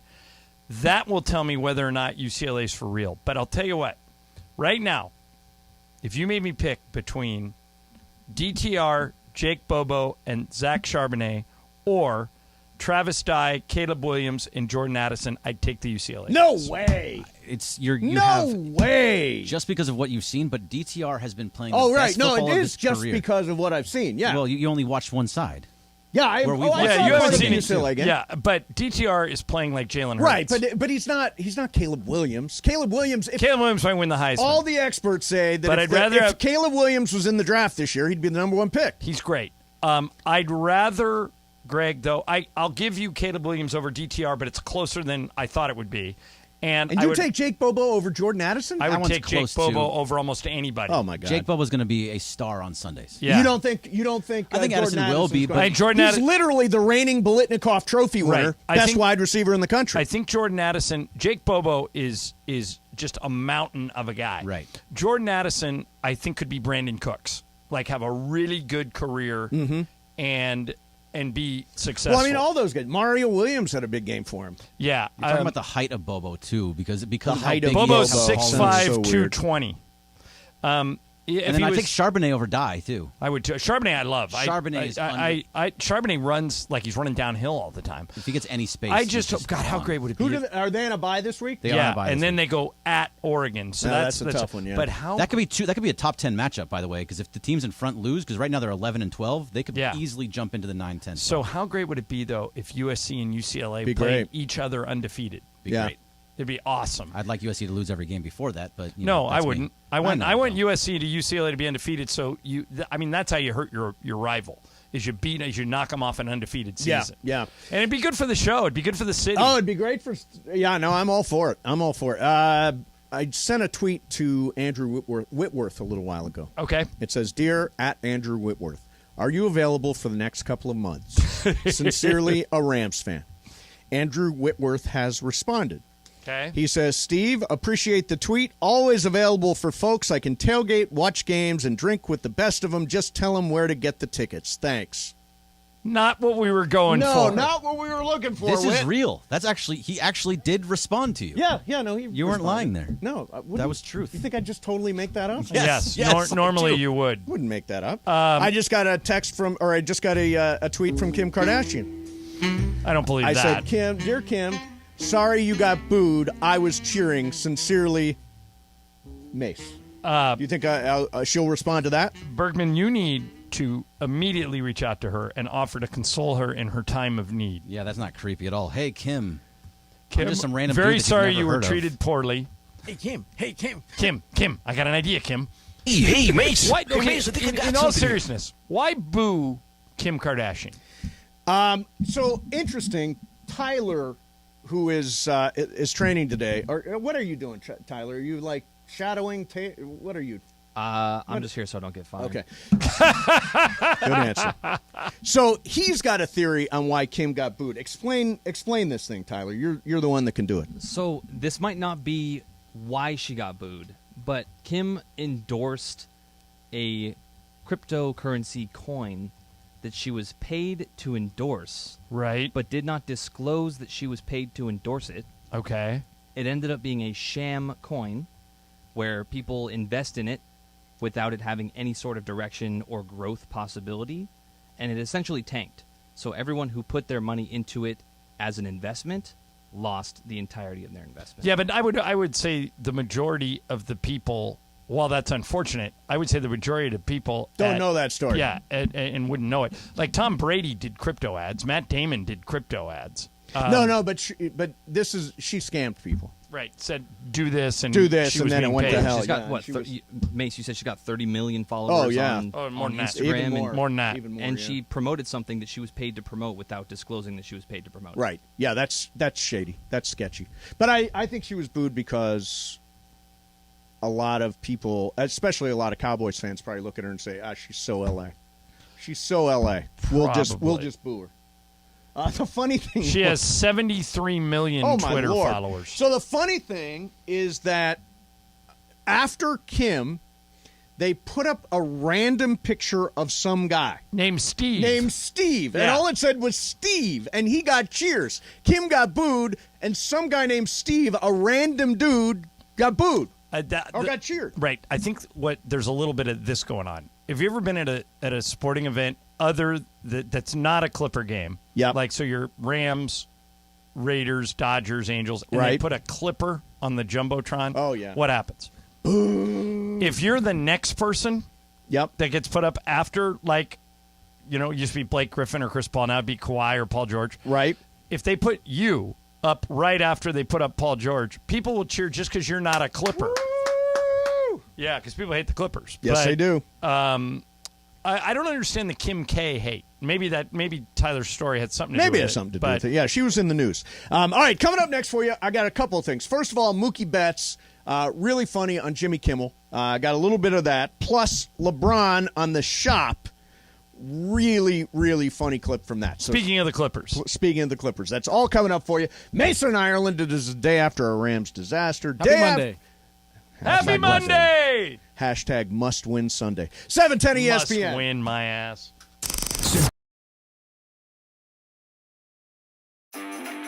Hey, Rams fans, Travis Rogers here. You have got to get the new ESPNLA app. In fact, let's go down to the locker room and get a little help. What's up, Rams fans? This is Matthew Stafford. React to the Rams on the new ESPNLA app. This is Cooper Kupp of the Los Angeles Rams. Listen to all your Rams talk on the ESPNLA app. You are just one tap away from Rams All Access. Travis and Slee, Mason and Ireland, and Sedano and Cap. Download it now on the App Store or Google Play. 710 ESPN is giving you a chance to win $1 million. $1 Million Mondays. $1 Million Mondays. Listen every Monday during football season to Travis and Sliwa, Mason and Ireland, and Sedano and Cap. All you have to do is make a super prediction. And you can win $1 million. And you can score tickets to a game at SoFi for just playing on $1 Million Mondays. $1 Million Mondays. 710 ESPN.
4 p.m. for your afternoon. Sandwiched between Travis and Sliwa and Sedano and Cap. Mason and Ireland continues now. Jorge, who's Yes. in control of my microphone? Me and then sometimes you, yeah. Yeah. But sometimes you hit the dump button. I'm just making Sometimes I do hit the dump Yeah. button totally accidentally. Did you do that again? No, we're all clear. Okay, today. good. We're all clear Thank you. today. I'm hearing us. Your come back computer's at us. on again, Is you it? dope. I thought Turn it's your off. volume I thought off it on was- your computer. It's not on. You know, look It's at your coming YouTube. from over there. You went to the YouTube. Mine is shut down. I'm hearing it coming from Ireland. Don't blame me. I'm not always Well, the it's one. usually you. Yeah, I don't think I have anything planned, Do you but I'll have keep YouTube looking. open? Yeah. All right. All right. All right. So Mookie Betts was on Jimmy Kimmel Wednesday night. We're getting ready for tomorrow night. Tomorrow night, Dodger Stadium. We assume, have they made an announcement? Is it going to be Julio? They have not made any announcement yet. We assume What are it'll they be. waiting for? They don't want the Padres to know. Keep them guessing. All right. I think it's going to be Julio. Julio versus Mike Clevenger for them. Yu Darvish in Game 2. We assume Kershaw for us in Game 2. For them, Blake Snell in Game 3. For us, Tyler Anderson in Game 3. For them, Joe Musgrove in Game 4. And us with Tony Gonsolin, followed by Andrew Heaney. And that's what we know. And then you'd assume, if there is a Game 5 on Sunday, that it would be Julio coming back. So when was Mookie on Kimmel? Friday night? He was on actually Thursday night he was on. Got it. So this is actually Mookie is a charming guy. He was asked, here's Jimmy, on what kind of pressure there is after a 111-win season. That's a lot of games. Does that, when you win that many games, does that make the playoffs more pressure-packed because suddenly you got this best-of-7 series that you have to win? Probably. I would say so, but yeah. I like this season gets so long. I don't even know how many games. I don't even know what day. Is that right? Yeah, like today's the only day off, so tomorrow I got to get back to work, and so after playing 160 games, it's a lot. Do you wake up sometimes when you're on the road and you don't know where you are? Every day. Every day. It all runs together, man. Oof. The Padres and the Mets are playing starting tomorrow. Will you watch that series? Because you'll play the winner of that series. I don't know. I don't know. I play baseball, so I know I'm not going to watch it. Honest. Very, very honest. By the way, what he asked him, that happens to me all the time. I'll don't wake up in remember a where you city are. and I'll allow myself 30 seconds to see if I can figure out where I am. Yeah. And half the time I can't. Yeah, I don't know I how got to you look do at the it. phone. Yeah, don't know how you do it. Here's one little nugget. Mookie wears 2 necklaces. Okay. When he's on the field. He wears one that his dad gave him, and here's the story behind the second necklace that you can watch for tomorrow night. This one was a bat and ball. I was walking down, because in spring training, we go on the road, and you're in somebody else's clubhouse, so you walk down to the field and carrying all this stuff, right? All my bags and everything, because I don't want to leave myself in the clubhouse, and so get to the bag, yeah. Yeah, exactly. And so walk down, and I sign this kid's ball, and he gives me a necklace. And I'm like, I don't know what I'm about to do with this necklace. You know what I'm saying? I don't want to put it in my pocket. I don't want to play with the necklace in my pocket. If I put it in this bag, it's full of things, as we talked about earlier. And I don't know. I don't want to lose it because I feel bad. I thought it was pretty cool, so I threw it on. And the guys liked it. And so since then, it just stuck. It's cute. I mean, it's you might Cute. lose I don't it. like You have cute. to Can be. we use another word than cute? Yeah, well, can't think of another word. It's a little ball and bat. Cool. I have a gift for you also. And this is If you look at it, it is really a little bat and ball, the kind of thing that you would see a kid give to a major league player. Right. And baseball, but because you worked in baseball, baseball players are superstitious, man. If you go 3 for 4 after that, it's staying. Yeah, exactly. It's staying with you. So that's tomorrow night, Dodger Stadium. Now, set up the shop is LeBron's show. Right. And I think now it's airing on YouTube. Used to air on HBO. And they were talking the other day about LeBron was they said, you play for the Lakers. Yep. Your home opener is going to be against the Clippers. Will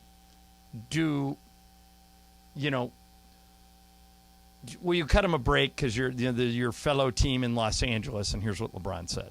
If my mama played for the Clippers. It's on. If my mama played for the Clippers and she in the lane, she getting punched on. And hope she be like, you know what, son? You got that one. I'm coming back for your ass, though. I hope so. That's so great. So if his mom is in the lane, yes, he's dunking on her. Exactly. So we'll see what happens. I think Clippers are going to have a really good year. Yeah, I hate to say it, but everybody says they're going to be good. Yep. Damn. Loaded. Yeah. They have the deepest roster in the league. Right. Like our team at the top is really elite. Top heavy. But at the bottom, not so much. Their team, top to bottom, is loaded. Yeah. The roster. Yeah. So there's one other thing I wanted to get here in this segment, and that is, you know what I decided I want in life? I want to get the bag. Okay. I don't know how. Don't you already kind of have the bag? We Well, both kind of do. We both kind of have the bag, but I want Yeah. a bigger bag.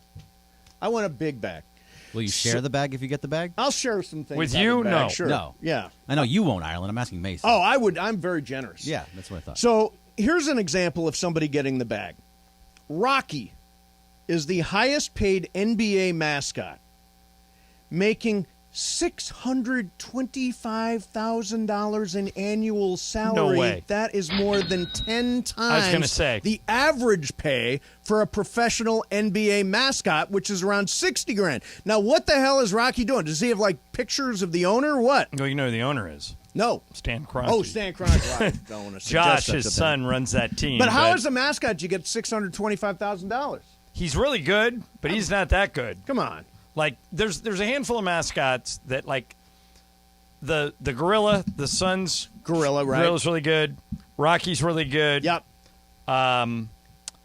The Who else sticks out? Bear in Utah is really good. Okay. But no, if you would have said to me, is any of those guys even making six figures? I would have said no. I will. Let alone 600,000. I will put on a big felt suit and run around the arena and make funny gestures for $625,000. Okay, now here's the test of your ethics. Yes. Would you? Okay, 625,000. Yes. I get you the gig. Yep. You are now Chuck the Condor. Oh. Do you do it? Chuck the Duck. Your job is to root for the Clippers every night. But I make $625,000 a year. Yep. Going to Clipper games. Do you want me to give the honest answer? Yeah. Yes. $625,000 a year. w- Are you kidding me? I think when $625,000 a year. I think when Clipper Darrell read that story about Rocky, he stormed into the Clipper offices and demanded money. Lee Jenkins, where's my bag? Yeah, we haven't talked to Lee in forever. No, he's sort I of. wonder if he'd be allowed to come on. Do you think they'd Oh, let I'd him? be fascinated to talk to Lee. Yeah. Yeah. He's a really good guy. He's been listening to us since he was a kid. He's a really good Great guy. sports writer at Sports Illustrated and other places, New York Times. And he just, up in the middle of his career, said, screw it, I'm going to work for the Clippers because they gave him the bag. Yeah. You know, they Got said, the well, bag. Yeah. Now, Bergman, for the bag, would you dress up as Chuck the Condor and do the Clippers games? For the bag, $625,000 a year. Absolutely. Yeah. I wouldn't even think twice. You guys are all about it. sellouts. Yeah. $625,000, John. $625,000, I'm for sale. A year? Yeah. Jorge, okay. you I'm going to go buy a absolutely house. would, right? I'm good. Hell yeah. Yeah, $625,000 is a lot I don't of got to money, root man. for the team. I just got to run around like a dummy. Yeah. Nobody sees me Like anyway. a Bobo. Right, nobody pays attention to Chuck the Condor. No. Chuck Take the some Duck. pictures with some kids. I just realized this show's been on YouTube since the start of it. and Right. I've been throwing this baseball around for, like, I look like an idiot. No, you don't. You look I'm fine. just throwing a baseball around You for look fine. 2 hours. Looks like you're doing a sports radio show. Somebody, friggin' Mason and I used to have a whole toy box. We Back should when have we a did toy this box. should show bring on that TV. back. Well, Little we bring Nerf football action. We could bring that back. I don't think we could bring the Toy Time Girl No, back. we will not bring those back. Let's not do that. Yeah, we used to have, because that's when Pamela Anderson was on, what was Home Improvement? Was it the name of that show? It was Home Improvement with Tim Allen, Yeah, yes. and so we had our own Pamela Anderson, but we just changed the girl every week. Yes. We didn't pay anything, so the girls got tired. Exactly. They got tired. Barstool Sports just tweeted this out. It is, it says 2021 Rams, 2022 Rams. And under 2021 Rams, it's got Michael Jordan Space Jam. Under 2022 Rams, it's got Space Jam 2 with LeBron. Oh. That's rough. People did not like Space Jam 2. Oh, we've got a toy box. Toy box. Oh, we got a whole bunch of toy box. Good. Oh, here, give we me got this. Nerf guns. Excellent. Oh, shoot each other. Damn. Shoot each other. Do it. Damn, I didn't know it was loaded. loaded. We got masks. Oh, fantastic. All right, good. Do we have any darts? I can't wait till you start using this stuff. That's Yeah. a while. All right, Fill good. this up. Yeah. I'm just glad I'm on the other side of the glass when you Yeah, have those don't guys. worry. We'll find you. We'll find you. All right, get a quick break in. Coming up next, the thing Ireland's been waiting to get to all day long. That's coming up next for you. Then it's Game of Games. Oh, that's freaky. Mason and Ireland, 710 ESPN. Travis and Sliwa on 17.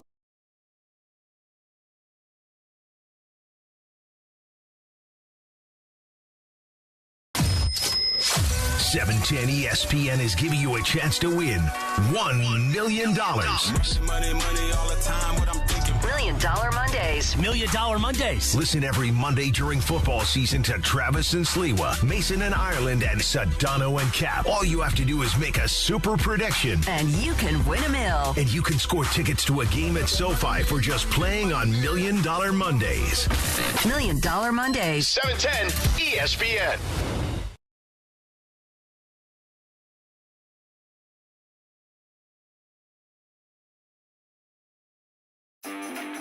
Hey, Rams fans, Travis Rogers here. You have got to get the new ESPNLA app. In fact, let's go down to the locker room and get a little help. What's up, Rams fans? This is Matthew Stafford. React to the Rams on the new ESPNLA app. This is Cooper Kupp of the Los Angeles Rams.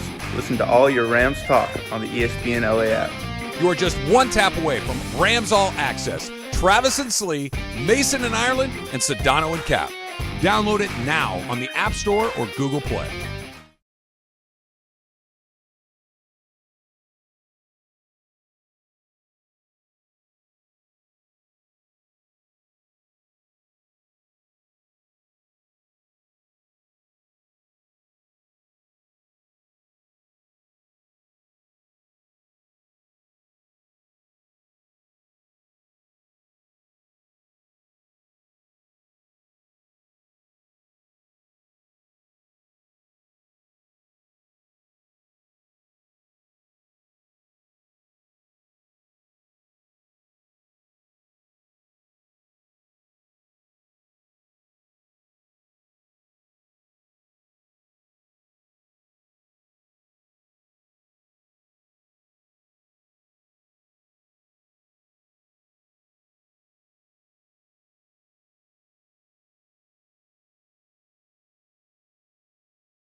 This is Matthew Stafford of your Los Angeles Rams.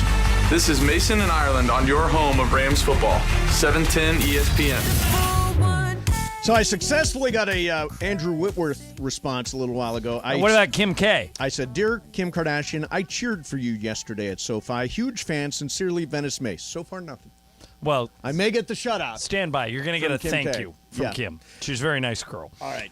All right, now, okay, I've given you they brought the toy box in. Yes. We've given you a Nerf gun. And this is, I'm going to pretend you're auditioning for Dirty Harry, okay? This is your chance to be in the movies. But we have to, you got to be like, go ahead and make my day, punk.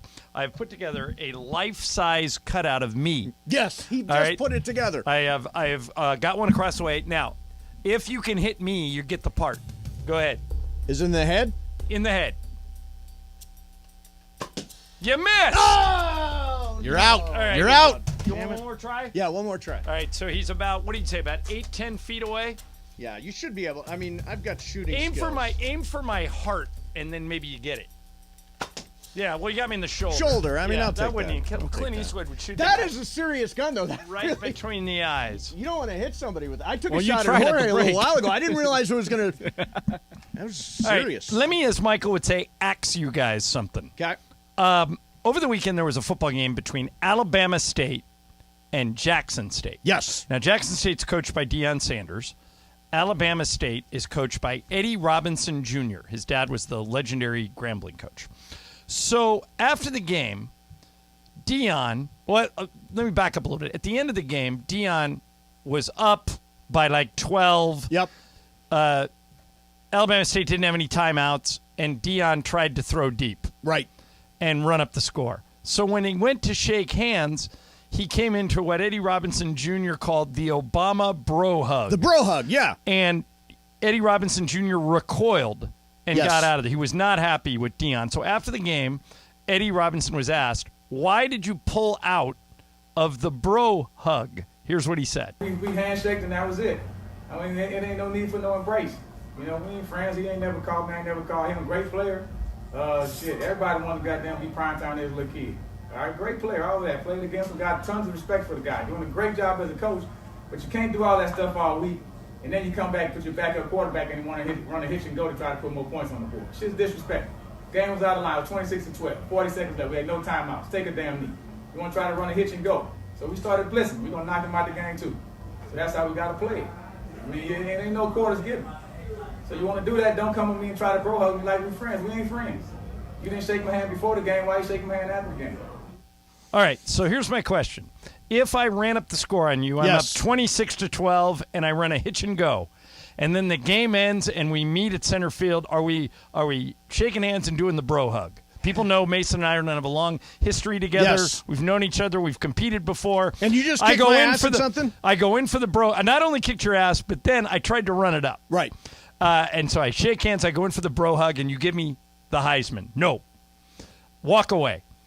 Who looks better here, Eddie Robinson or Deion? Ooh. Well, I mean, I think he went on to say, Deion isn't the SWAC. Yeah. I'm the SWAC. And then Deion tried to say he is the SWAC. He is the SWAC. Yeah. I think probably the right approach here is to just go with the handshake. If he just tried to run up the score on you, apparently running a hitch and ladder at some point with a backup quarterback, to me that's BS. So I would not allow the bro hug. Bergman? I'd give him the Heisman. I think Eddie Robinson was right in this situation. Walk away. Yes, walk away. Why shake hands at all? Why? You shouldn't. Well, they did, and then he said, I mean, see that's just something you do when you walk up to people, the coach in the middle, you shake hands and you walk away. You don't need to do anything more than that. Yeah, I don't. There was no reason to go. There was nothing going Nobody further. bro hugs. Yeah. You're Not pissed necessary. off. You just lost the game. I'm not going to bro hug you. No, I don't care who you are. You keep your we can bro be best hug. friends. I'm going to shake your hand and walk away. All right, I hit the Seinfeld thing. I got another one for you guys. Do you agree then? Got it. Yeah. What would you do? You didn't. What's your take? Give me a strong take. Give me a hot take, Ireland. Go the other way, just for fun.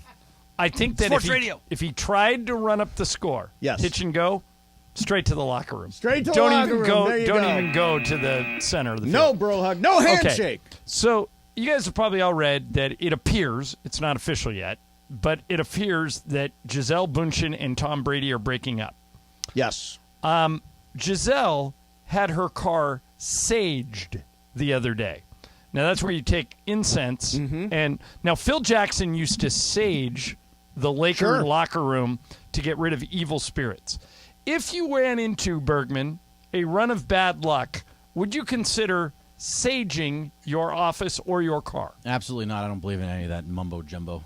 Mace? I do. Mace does. real quick, I want to mention Eddie Robinson Jr. apparently not related to Oh, yeah, Eddie Sedano Robinson just tweeted from- that. from I didn't know Grambling. that. Sorry. I didn't know that either. So I did this in my house. You're when you get a new house, and I've done this at every place I've ever lived, you sage it, and you especially go to the corners of every room, and you hold the sage there. That's then what Phil used to do. Then you clap. Yeah. And it spreads the sage. You're getting the sage everywhere. Yes, I do believe in saging. It is, I don't know if it's scientific or if it's superstitious, but I consider it to be spiritual, and I do it. Jorge, how about it? Sage the studio? Nah. Why not? I don't believe in that stuff either. No. You don't believe in it? No. Sorry, that was Can't- nothing to here's believe. my- Are you superstitious at all? No. Seriously, if you were a baseball manager and you're walking out to change the pitcher, you would step on the foul line. You don't care. You don't think it's bad luck. No, no. Yeah, but I mean, it can't hurt. Oh, you Why me do to it? try it or It- what? why? It can't hurt. Jorge, when you play golf, do you talk to the golf ball? I do not. Yeah, I you don't got to play talk golf. to it, man. I know you do before you putt it, right? Before putt, hit it. When it's in the air, What do go you tell left. it? What do you Go tell it? left. Where are Yeah. you going? Go left. Bergman, you don't go for this at all. No, I don't believe in any of that stuff. I don't talk to my golf ball. I don't do any of these silly you'd things. golf I better would, if you talked to your I'll ball. tell you this. I would definitely golf better if I did that. Bergman, I would if jump you over were- the line. If you were an outfield, I mean, even if you're a fan at a Dodger game, Yeah. okay, it's like that Cleveland game last week. It's 0-0, okay? 15th inning. Max Muncy hits a bomb. It's in the air. It's going towards the right field foul pole. I'll You're swing not after talking to the ball? Yeah, go fair, go fair, go fair. Right. Yeah, absolutely. Well, that's superstition. But that's fine. But there's some You things like- realize that I'm- when you say, like, inherently, when you say something to the ball, right. there's no scientific evidence that it will affect the ball. But if you believe it helps, why not? I mean, I'm not going to walk around the studio with sage in my hand and start That's clapping it. Mason and I everywhere. will do it tomorrow. Mason and I will Let's sage sage the studio. studio. Yes, we're going to. I'm We're sure gonna we will sage it. not get in any trouble We're going to sage it up. whatsoever. Amanda. It's going to be Amanda. Sage-orama. Come in here and stop them Sage-orama from tomorrow. We're going to saging. get rid of all the evil spirits just in time for Halloween. I'll sage back with there. you. You'll sage There you it? go. I'll sage No, with you. no, we don't need Sage the hallway. We'll walk down over to where the sales offices Especially are. Sage Bergman's office. Yeah, That's seriously, the get rid of me. Stuff that goes on in there. Oh, here comes Amanda. Amanda, tell them not Oh, to sage. boss Amanda, Amanda's we're saging the office First thing tomorrow. into the studio, we're going to bring us all good luck. We're And- going to get rid and of we're all gonna- the evil spirits. We're going to start in Amanda's office. Yes, Amanda's office There's is a the lot place of bad to start. juju in that office. We're going Yes. to go sage it from all the time she spent yelling at us when she produced Mason. Maybe she's not coming. Maybe she's going to the back. I saw Well, her no, walk she by. heard that we were talking about saging, and she just went write us up again for the Exactly. 900th Writing time. us up I'm again. sure you've been written up so many How times. many times have we've only been written up Once? once? Well, you never know when you get written up, right? Sure you Sometimes do. they They tell have you. to tell You have to sign it. You have to acknowledge that. So you've that been time we written got up. suspended, we probably got written up. We got written up then. Yeah, it wasn't our fault. Was not our fault. We didn't even say anything. Thank you, Max Kellerman.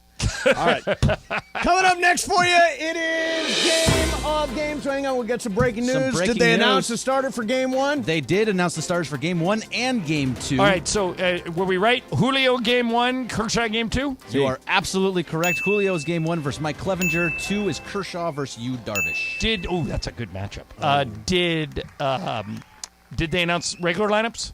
No, just the Okay. starters. Playoff roster? Did they do They the did not playoff do that. roster? They just gave us the starters. Okay. The roster. So there you have it. Don't forget, tomorrow night, Game 1, NLDS. You think Bellinger starts? Yes. Let's see. We're facing a right-hander. I don't think it matters. You They're think gonna he's go out to- there no matter what? No matter what. For He's in center defense? field. Yeah, And- who else and are you going because to put he- out there now? You can't Trace. put Gallo. Trace. Well, Trace can play left. Gallo's not going to do We're that. going to see Gallo. Taylor, we're not even sure if he's going to make the roster. Who's that? Chris Taylor. He's still injured. No.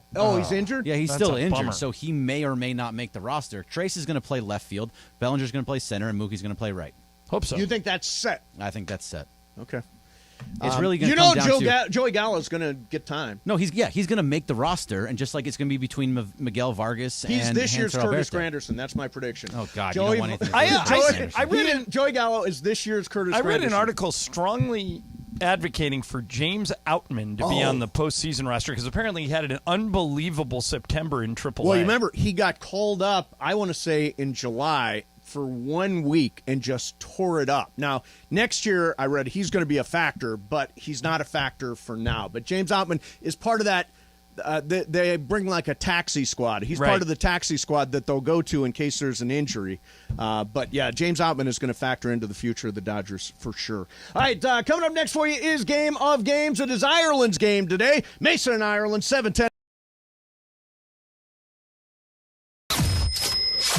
710 ESPN is giving you a chance to win $1 million. $1 Million Mondays. $1 Million Mondays. Listen every Monday during football season to Travis and Sliwa, Mason and Ireland, and Sedano and Cap. All you have to do is make a super prediction. And you can win $1 million. And you can score tickets to a game at SoFi for just playing on $1 Million Mondays. $1 Million Mondays. 710 ESPN.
$710 ESPN. And it is time for Game of Games on the #1 sports radio show in LA, Mason and Ireland. Game of Games. Game of Games presented by CallJacob.com. Call Jacob. Everyone loves a fighter, but in this town, winning matters, especially after an accident. So remember, anyone can fight, but CallJacob.com is here for you when you need a big win. After an accident, go to CallJacob.com or call 844-24-JACOB. That's 844-24-JACOB. We got the jingle. Call Jacob.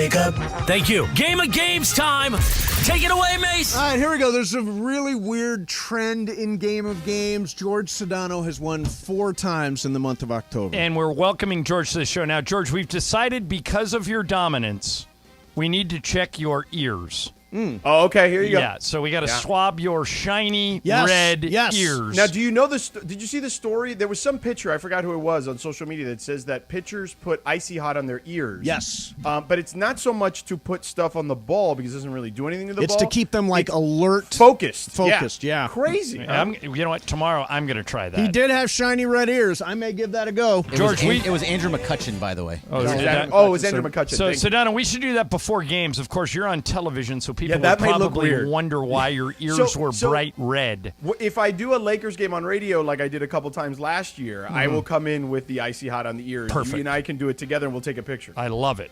Yeah. All right, so my game today, as we mentioned, Sedano's been quite dominant, so he's putting his record on the line here. With the Dodgers starting the playoffs tomorrow, let's see how well you guys know this current team. Interesting. Okay. I will describe a player on the current 40-man roster. So they haven't given the 26 yet. So 40-man roster. As soon as you know who I'm talking about, buzz in. Your name is your buzzer. I have 7 of these and a tiebreaker. Okay. All right, here we go. Number 1. This guy was originally drafted by the Dodgers out of high school, but did not sign, opting to go to college instead. The Dodgers are his 4th team. The first Mace. Max Muncy. You're out. All right. The first 3 teams he played for are all in the American League. Sedano. Danny Duffy? No. Danny Duffy. Leaves Jorge and Greg. He's a 5-time All-Star who has pitched in the World Series twice, but in 2020 he opted out due to COVID. Greg. David Price. David Price is correct, and Bergman takes the lead. It pays to wait sometimes. All right. Number 2. This Dodger is in his 9th season and has made the All-Star team once. The Dodgers are his 2nd team. Mace. Justin Turner. Incorrect. His first team was in the American League. He isn't known as a home run hitter, but has hit 20 home runs in a season twice, including last year. He has played third, shortstop, second base. Greg. Max Muncy. No. Jorge. I was going to say Max Muncy. All right, I'll keep reading. Wow. Oh, yeah. Jorge and Sedano can still guess. He has played third, shortstop, second base, and all 3 positions in the outfield for the Dodgers. I have a question, though. Yes. Can I ask a question? Yes, or no? of course. Okay. Was he an All-Star with the Dodgers? Yes. Okay. All right. I'll take a guess. Jorge. Is it Trey Turner? No. He was George, you want to guess? That's the last Bellinger? group. It's Chris No, Taylor. Chris Taylor, yeah. It's Chris Taylor. If I'd have waited, I'm going to wait from now on. Okay. So he made the All-Star game, when was it, Greg? 2 years ago? Yep. Okay. All right. Number 3. This Dodger has made the All-Star team twice. He has hit more than 35 home runs 3 different times. Greg. Oh, no. 3 different times. 3. Freddie 2. Freeman. No. 3 different times in his career. Tim Neverett, the Dodgers announcer, likes to say that he swings a silver hammer. Mason. That is 3. Trey Turner? No. Jorge. Max Muncy. Max Muncy is correct. Maxwell swings the silver hammer. That's what Tim says when he hits. I knew one of them was going to be Max Muncy. Yeah. Okay. One so far. It's Greg 1, Jorge 1. Okay. Let's go to number 4. This Dodger has been part of 9 different major league organizations in his 6 major league seasons. Greg. Trace Thompson. Correct. Wow. Good pull. I was going to say he had 39 home runs, 13 of those this year. Comes from a family of athletes. When his dad and brothers played basketball, he's the only one who played baseball, and Bergman has the lead. Yep. Okay. This Dodger grew up in Southern California and renounced his scholarship to Cal State Fullerton when he was drafted. Mace. Freddie Freeman. Correct. Nice, Mace. Now, did you guys know this? Freddie Freeman's parents were both born in Canada, and because of that, he has U.S. and Canadian citizenship. I did not know that. I did. Yeah. And then all the other stuff. What's that all about? Here's another one. Have you guys ever heard this story? During a 2014 winter storm, he was stuck in traffic that was not moving. He stayed stuck for an hour until former teammate Chipper Jones arrived on his ATV and took him to the Wow, ballpark. no. Yeah, they talked about that in the World Series last year. Yeah. Yep. All right. So Greg 2, Jorge 1. Here we go. Mason won. Oh, Mason has one. Yeah, you just got that Yeah. one. All right, so Mace has one. All right, so this is number 5. Don't forget about me. No, you're in it. You're in it. All right. This Dodger had his wedding officiated by Oral Hershiser. He grew up in Southern Mace. Justin Turner. Correct. Has tied. But I needed one more. Yeah, I was going to say grew up in Southern California. Dodgers are his third team. He's played. Did you guys know this about JT? He's played every infield position as well in one game in left and once as a pitcher. Wow. No. The pitcher, they gave away a pitcher bobblehead on the. And that's right, Jorge, they did. had it lasted this long, you would have got it off the last clue. He looks like Toomgus from the AMPM There you go. commercial. Yeah. All right. One more left and a tiebreaker. So, I'm out. Sedano's out. So I can win this. Streak Right, is broken. Me and Bergman can both win. and right? Jorge can tie. Okay. Here we go. Wow. This Dodger has played his entire career in Los Angeles. Jorge. Yes. Boom! Yeah. Wow. Wow. That's it, baby. I mean, there were so many that it could have Yeah, been it could there. have been any of them, but yeah. He's But never. he went with the Mexican, of course. That's right. Well, he was kind of staring him down a little bit. Chivato.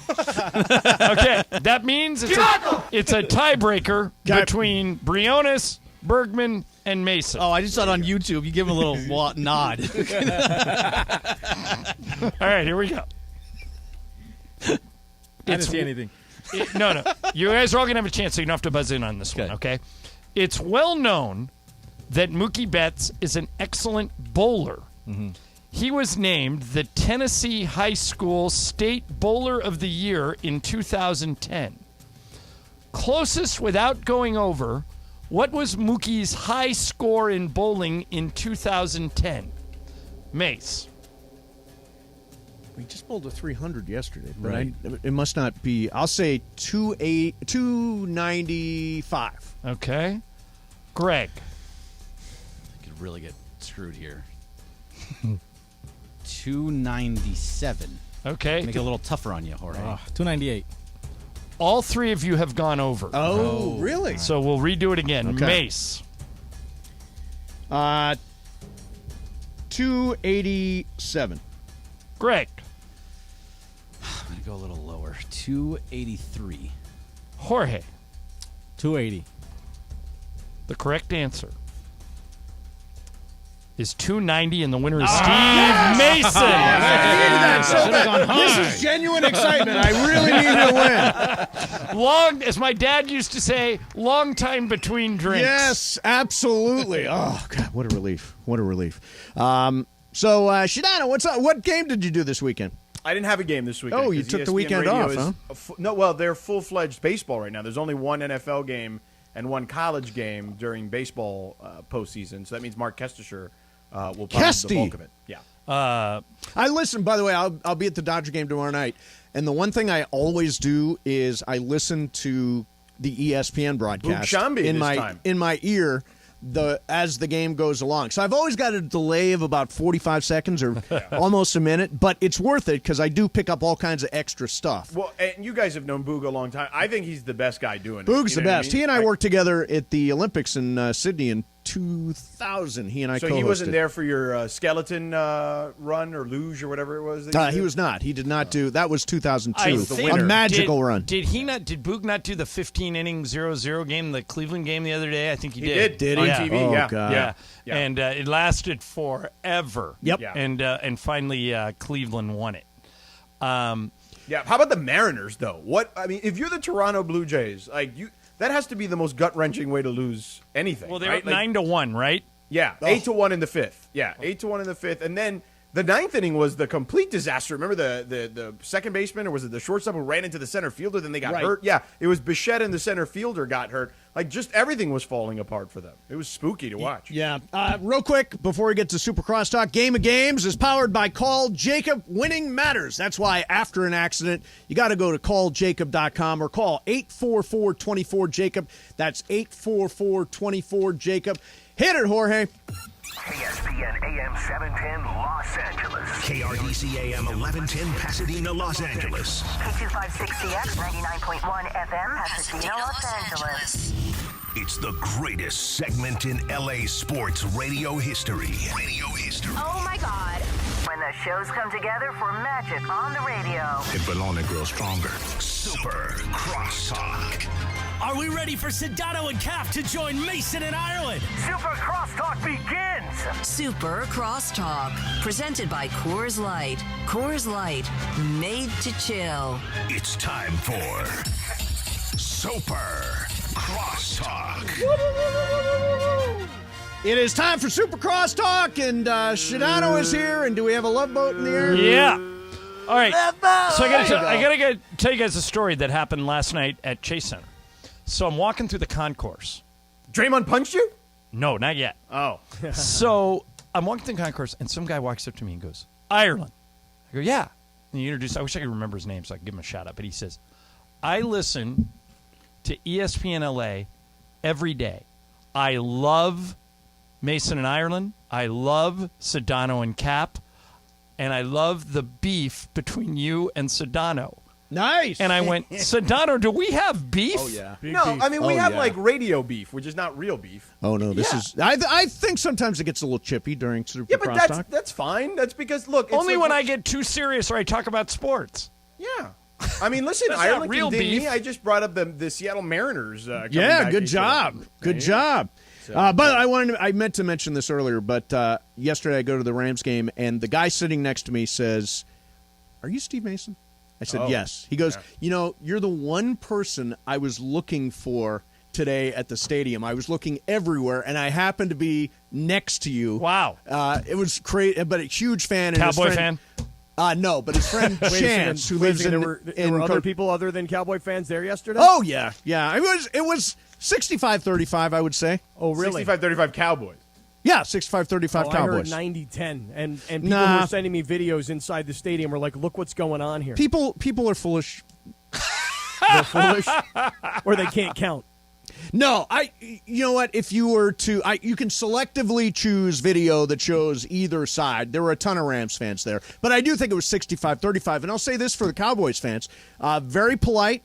There were not a lot of fights. Was not like the Bills, who were obnoxious, and frankly, the Bills fans were louder than the Cowboys fans. The Cowboys fans have this sort of weird, I've got a star, so I act like I've been there, even though I haven't been there in 30 years.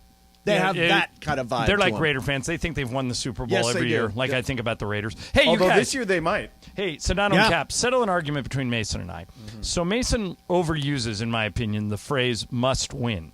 But he has declared that this Sunday's Rams-Panthers game... I mean, come on. If you can't beat the Panthers, you're... Exactly. But that's what I'm saying, Sedano. But he says, George, that it's a must-win. And my response to that was, so the season is over if they lose. They're just playing for fun if they lose. And Mason said yes.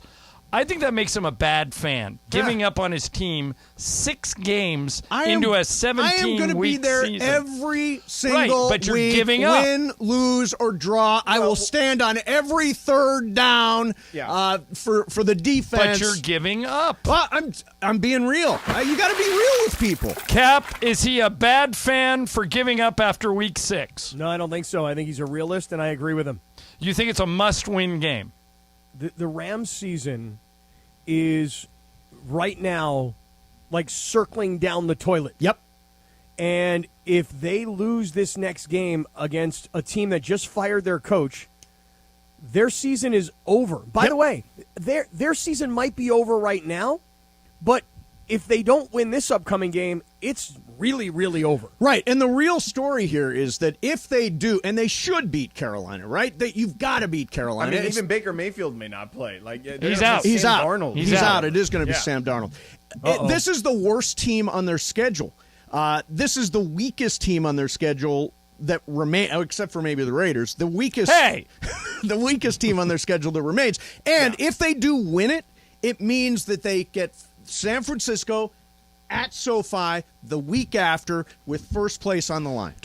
Ireland, Mason last week, I asked him would he take an over-under of 10 on the Rams, and he wouldn't do it. No. I tried to bet him mythical money because he didn't believe they could win 11. And so he was already starting to fade after I believe your initial prediction this season was like 12 or 13 wins or something like that. Yeah, I mean, I honestly think that this team, and just judging by the schedule, they're not good. We don't know what they are right now. No. We know what they are. They're bad right now. Hold on. They're a team that right now is not good. They're 2-3. Completely and agree. Their offensive line is in shambles. Completely agree. Their quarterback, by the way, even when the offensive line was healthy, wasn't playing all that great, I thought, either.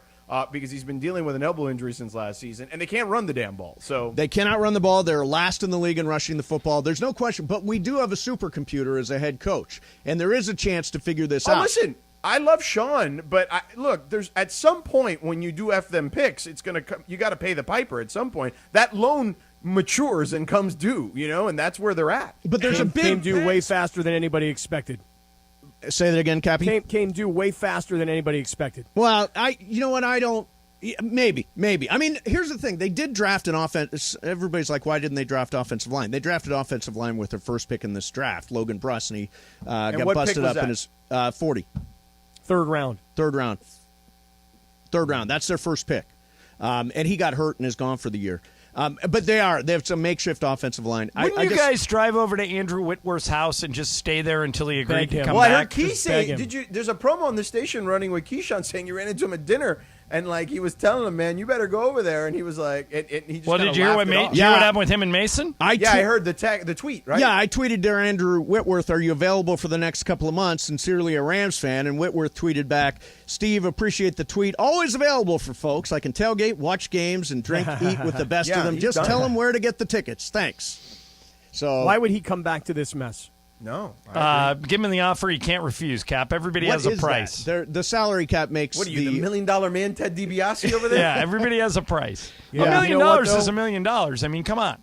I mean, to get yourself back into game shape now, probably take Andrew Whitworth. I'm going to take a guess here, 3-4 weeks at least. Yeah. He's not coming back. I don't think he's coming back. And David Edwards got hurt again this week. I mean, I think what you've got to do is it's a week-to-week league. You've got to win Sunday. It is absolute must-win. You've got to get to 3-3 leading into San Francisco. How many cliches did you just spit out? As many as I could. Are there any that I missed? Week-to-week was good. It is a week-to-week league. Right. Yeah, and then what was the second one? Must win. It's a must-win. And then there was like something like what was the third one? You did 3 back-to-back. Yeah, no, I mean I've been doing this a long time, George. I'm using a lot of cliches. You could be a quarterback in the NFL with that. Absolutely.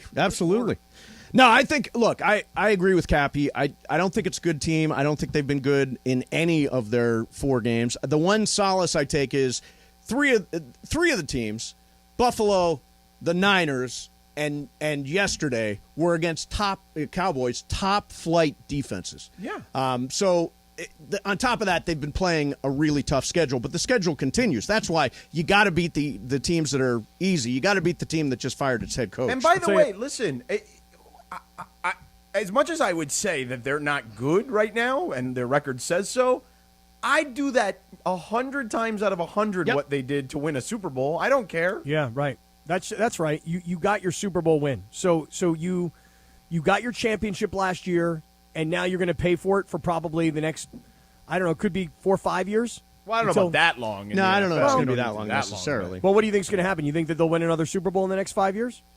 Well, I mean, winning a Super Bowl is hard, so that shouldn't be the barometer. But I think they can be a playoff team again next year. Or something like that. You know, the way I view it, Cappy, is that the idea is, and that as a season ticket holder, I just want to be in the playoffs every year. Yeah. If you're in the give yourself a chance. As Les Snead says, if you're in the tournament, you got a chance. I just want to be in the tournament every year. Well, they're going to have to rebuild the entire, at least 3/5 of the offensive line in the offseason. That is not happening during the regular season. I still think we can go 9-8 and make the playoffs. Yeah. Well, that's the dream at this point. But we're bad right now. There's no. And Ireland, have you come around to the fact that Sunday is must win? No. Oh, must win means if you lose, the season's over. That is you have 10 weeks left. left. That is very literal, but yes, that is fair. Exactly the position that we are in. They're 2-4 Ireland, and they have to play the Rams, the Bucks, the Cardinals. After that, well, the Rams can't play the Rams. The Niners. I'm sorry, the Niners. The Rams can play the Rams and Cardinals. Yeah. Rams are going to beat the Rams. Rams would beat the Rams. We'd get a win there. You agree with me? You agree with me, Cap? Raiders shocked the world tonight in Kansas City. No, but I'd love to see it. God, I would love to see it. If I were betting today, I mean, I wouldn't bet this game, but if I were betting, I'd bet the Raiders plus the points. Oh, really? Raiders plus 7, right? Yeah. Yeah. God, I'd love to see the Raiders pull this shocking upset. It would be great. I thought you were going to say something else. So you know what I was doing this weekend? I was following Cappy on the Instagram. Yeah. Okay. And Cappy, you went to Boise? I was in Boise. And were you at a college party? Is that what I saw? Yeah, so my daughter goes to school there, and my other daughter flew in from New Orleans because she's down in school there, and then my other daughter came with me. And, we went to, like, frat parties, dude. You and 3 college girls. What could possibly go wrong? Oh, no, and it was more than that, too, because then, there were roommates and there were sorority sisters. It was me and, like, 10 college girls. But it was family weekend, so when I showed up at these frat parties... Is this at Boise State? Yeah. Okay. Yeah, so I wasn't quite as creepy as you might expect because there were tons of other parents there. Oh, really? Yeah, so we were all creepy At the together. frat parties? Yeah. That's weird. It is weird. We always had, like, parents' weekend where the moms and the dads and everybody came and showed up at the fraternity house for and I always thought, my mom always walked away saying, that place is filthy. That place is filthy. Your mom is right. I lived in a fraternity for 3 years. Your mother is correct. We'll never go back to that house. I know, there was this one fraternity party, and they had this kid standing on the second floor, like out of his bedroom window, and he had like a beer bong thing, Nice. like where you, okay, Yeah. and then he had probably like 12 or 15 feet of hose. So the kids would throw their beers up to the kid in the window. He'd open them up, he'd pour them, and then the kids would be downstairs, pounding these beers. So my daughters are like, Dad, you got to do this, man. You got to do this. I'm like, does anybody have like rubbing alcohol that I could put on the bottom of the tube? Like, I'm not putting my lips on that tube. So you were like afraid of doing a beer bong? I was afraid of the germs that were at the end of the beer bong, yes. Did you do beer bongs when you were in college? Yes. Sedano, did you? Yeah. Yeah? Did everybody did them? I did. Okay. Yeah, Now, let me ask you a question, Cappy. Is that why you sound a little under the weather? No, it started last week. I was a little under the weather, but you sound a little down. Are you depressed? congested. Are you Little depressed congested. and down? I hear it. I hear some sinus congestion. in there. I think I started taking a Z-Pack on like Friday of last week. Do you just randomly have Z-Packs laying around? No. Good question. Very good question. They don't Mace. prescribe them as much as they used to anymore. No. You need a good doctor. Yeah, well, so there's more effective stuff than Z-Pack. Was it like there a is? back alley Z-Pack that you picked up from some dealer? Sort of, kind of. So, yes, I called a friend of mine who's a doctor, and I kind of described to him what was going on, and I said, what would you do? And he said, well, if it were me, I'd get on a Z-Pack immediately. And I said, well, do you mind calling in a prescription? He said, oh, no, I'll do you one better. I've got a Z-Pack here at my house. So then I get to his house, and in an envelope are like 6 pills, and I'm like, Nothing shady about that. Come right, on. and I said to him, I go, but wait a second. They're not even in the little package container wrapping thing? Exactly my point. The foil thing. I'm saying, dude, wait a second. A Z-Pack should have like 2 pills here, like 4 pills here, and 2 on the first day, 1 there every day thereafter. He goes, well, that's what you do. He goes, do that. I said, but these aren't in like some kind of a protected thing. He's like, dude, come into my house. Look what I got going on here. He's a doctor, so he's got all kinds of stuff. Random Z-Packs just hanging out. Wow. Yeah. So I don't know. That taking it sounds last week. shady. That sounds very sketchy. It is a little sketchy. I will acknowledge that, Mace. One time, this same guy, he's a buddy of mine. Is this a kind of doctor that would also do like the butt injections with like cement, like that one lady? Who gets butt injections of cement? Yeah, you never seen that? No. story? What does that do? Well, that's a rumor with Kim K. That she she's gets getting, cement in her butt? butt? That she's getting butt injections to keep that famous butt of hers don't say. alive. You think it's all natural? Come on. Lindsay, do you believe it? She swears. Oh, no. Let's be serious. She There's- definitely. I mean, come on. Are you joking? No, they put her on Keeping Up with the Kardashians. They put her on a lie detector. They did a whole episode on that. Oh, man, because those things are so accurate. They even hold up in a court of law here. That is true, Lindsay. Good point. They don't even hold up in a court of law. So, There's no way she didn't augment her ass. In 2017, here's from the Washington Post: fake Florida doctor who enhanced buttocks with cement caulking gets 10 years for manslaughter. Oh wow! Well, somebody must have died. Wow. Yeah, you don't do But that. Hey, by the way, how dozens of people. Lindsay, how did the Browns not win that game yesterday?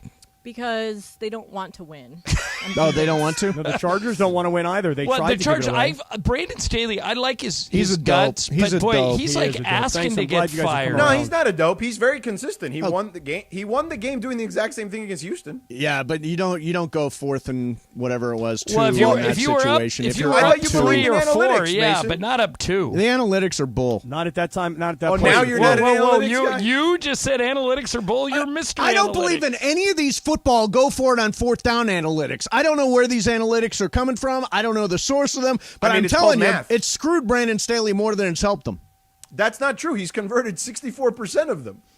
Right, but last year it cost him a trip to the No, playoffs, and yesterday because it you're- almost cost him a game. You're, right, it didn't. But you're focusing on the Raider one. Sure, I get that because it was in a big spot. But the point is that overall, it's worked 64% of the time. Yeah, I don't know if I would have done that. I wouldn't in have done that it. scenario. No way, no how. Did you Trying see? to He had give a away a 5% game. better chance to win the game had he done it. Did you see Keenan Allen's tweet? Loved it. What the WTF are we doing? Well, there's a reason players aren't coaches. Yeah, apparently. Well, hey, Mace, just back to my doctor here for Yeah, one let's quick get back second. to your So back alley doctor. Just want to say one thing. So a couple of years ago, I had back problems. I know you're recently dealing with some back issues. My back went out last week, yeah. So I was having terrible back problems, sciatic pain, et cetera, et cetera. Yeah. And I needed to get an epidural. Yeah, I've had a Wow, that so you must have been bad. Yeah, an epidural. George, I was not giving birth. I was just I was just going to say, yeah, my it was wife just- had an epidural back in the day. A couple No, times. this was just for agonizing pain. So this same doctor who gave me the Z-Pack that was, not in an actual package. Did he have an epidural just hanging out at his house too, or Not, you're going to love this. Not exactly at his house, but he said, do me a favor. Meet me at the office at like 7 p.m. Nobody this will be is there. so You know what this is, Mace? shady. Mace, remember 30 Rock? He's got Dr. Spaceman. Yeah, he does. That's exactly what it is. Leo Spaceman. Leo Spaceman, Dr. yes. Spaceman. So this guy, so you go to his office at like 7 o'clock, he's going to give you an epidural? Yeah, so he's going to hook me up, and there's nobody there. And by the way, this is a cosmetic surgery center. And he and I together, just the two of us in this office, no insurance, no money. Did he put cement in your butt? No cement, just epidural in my back.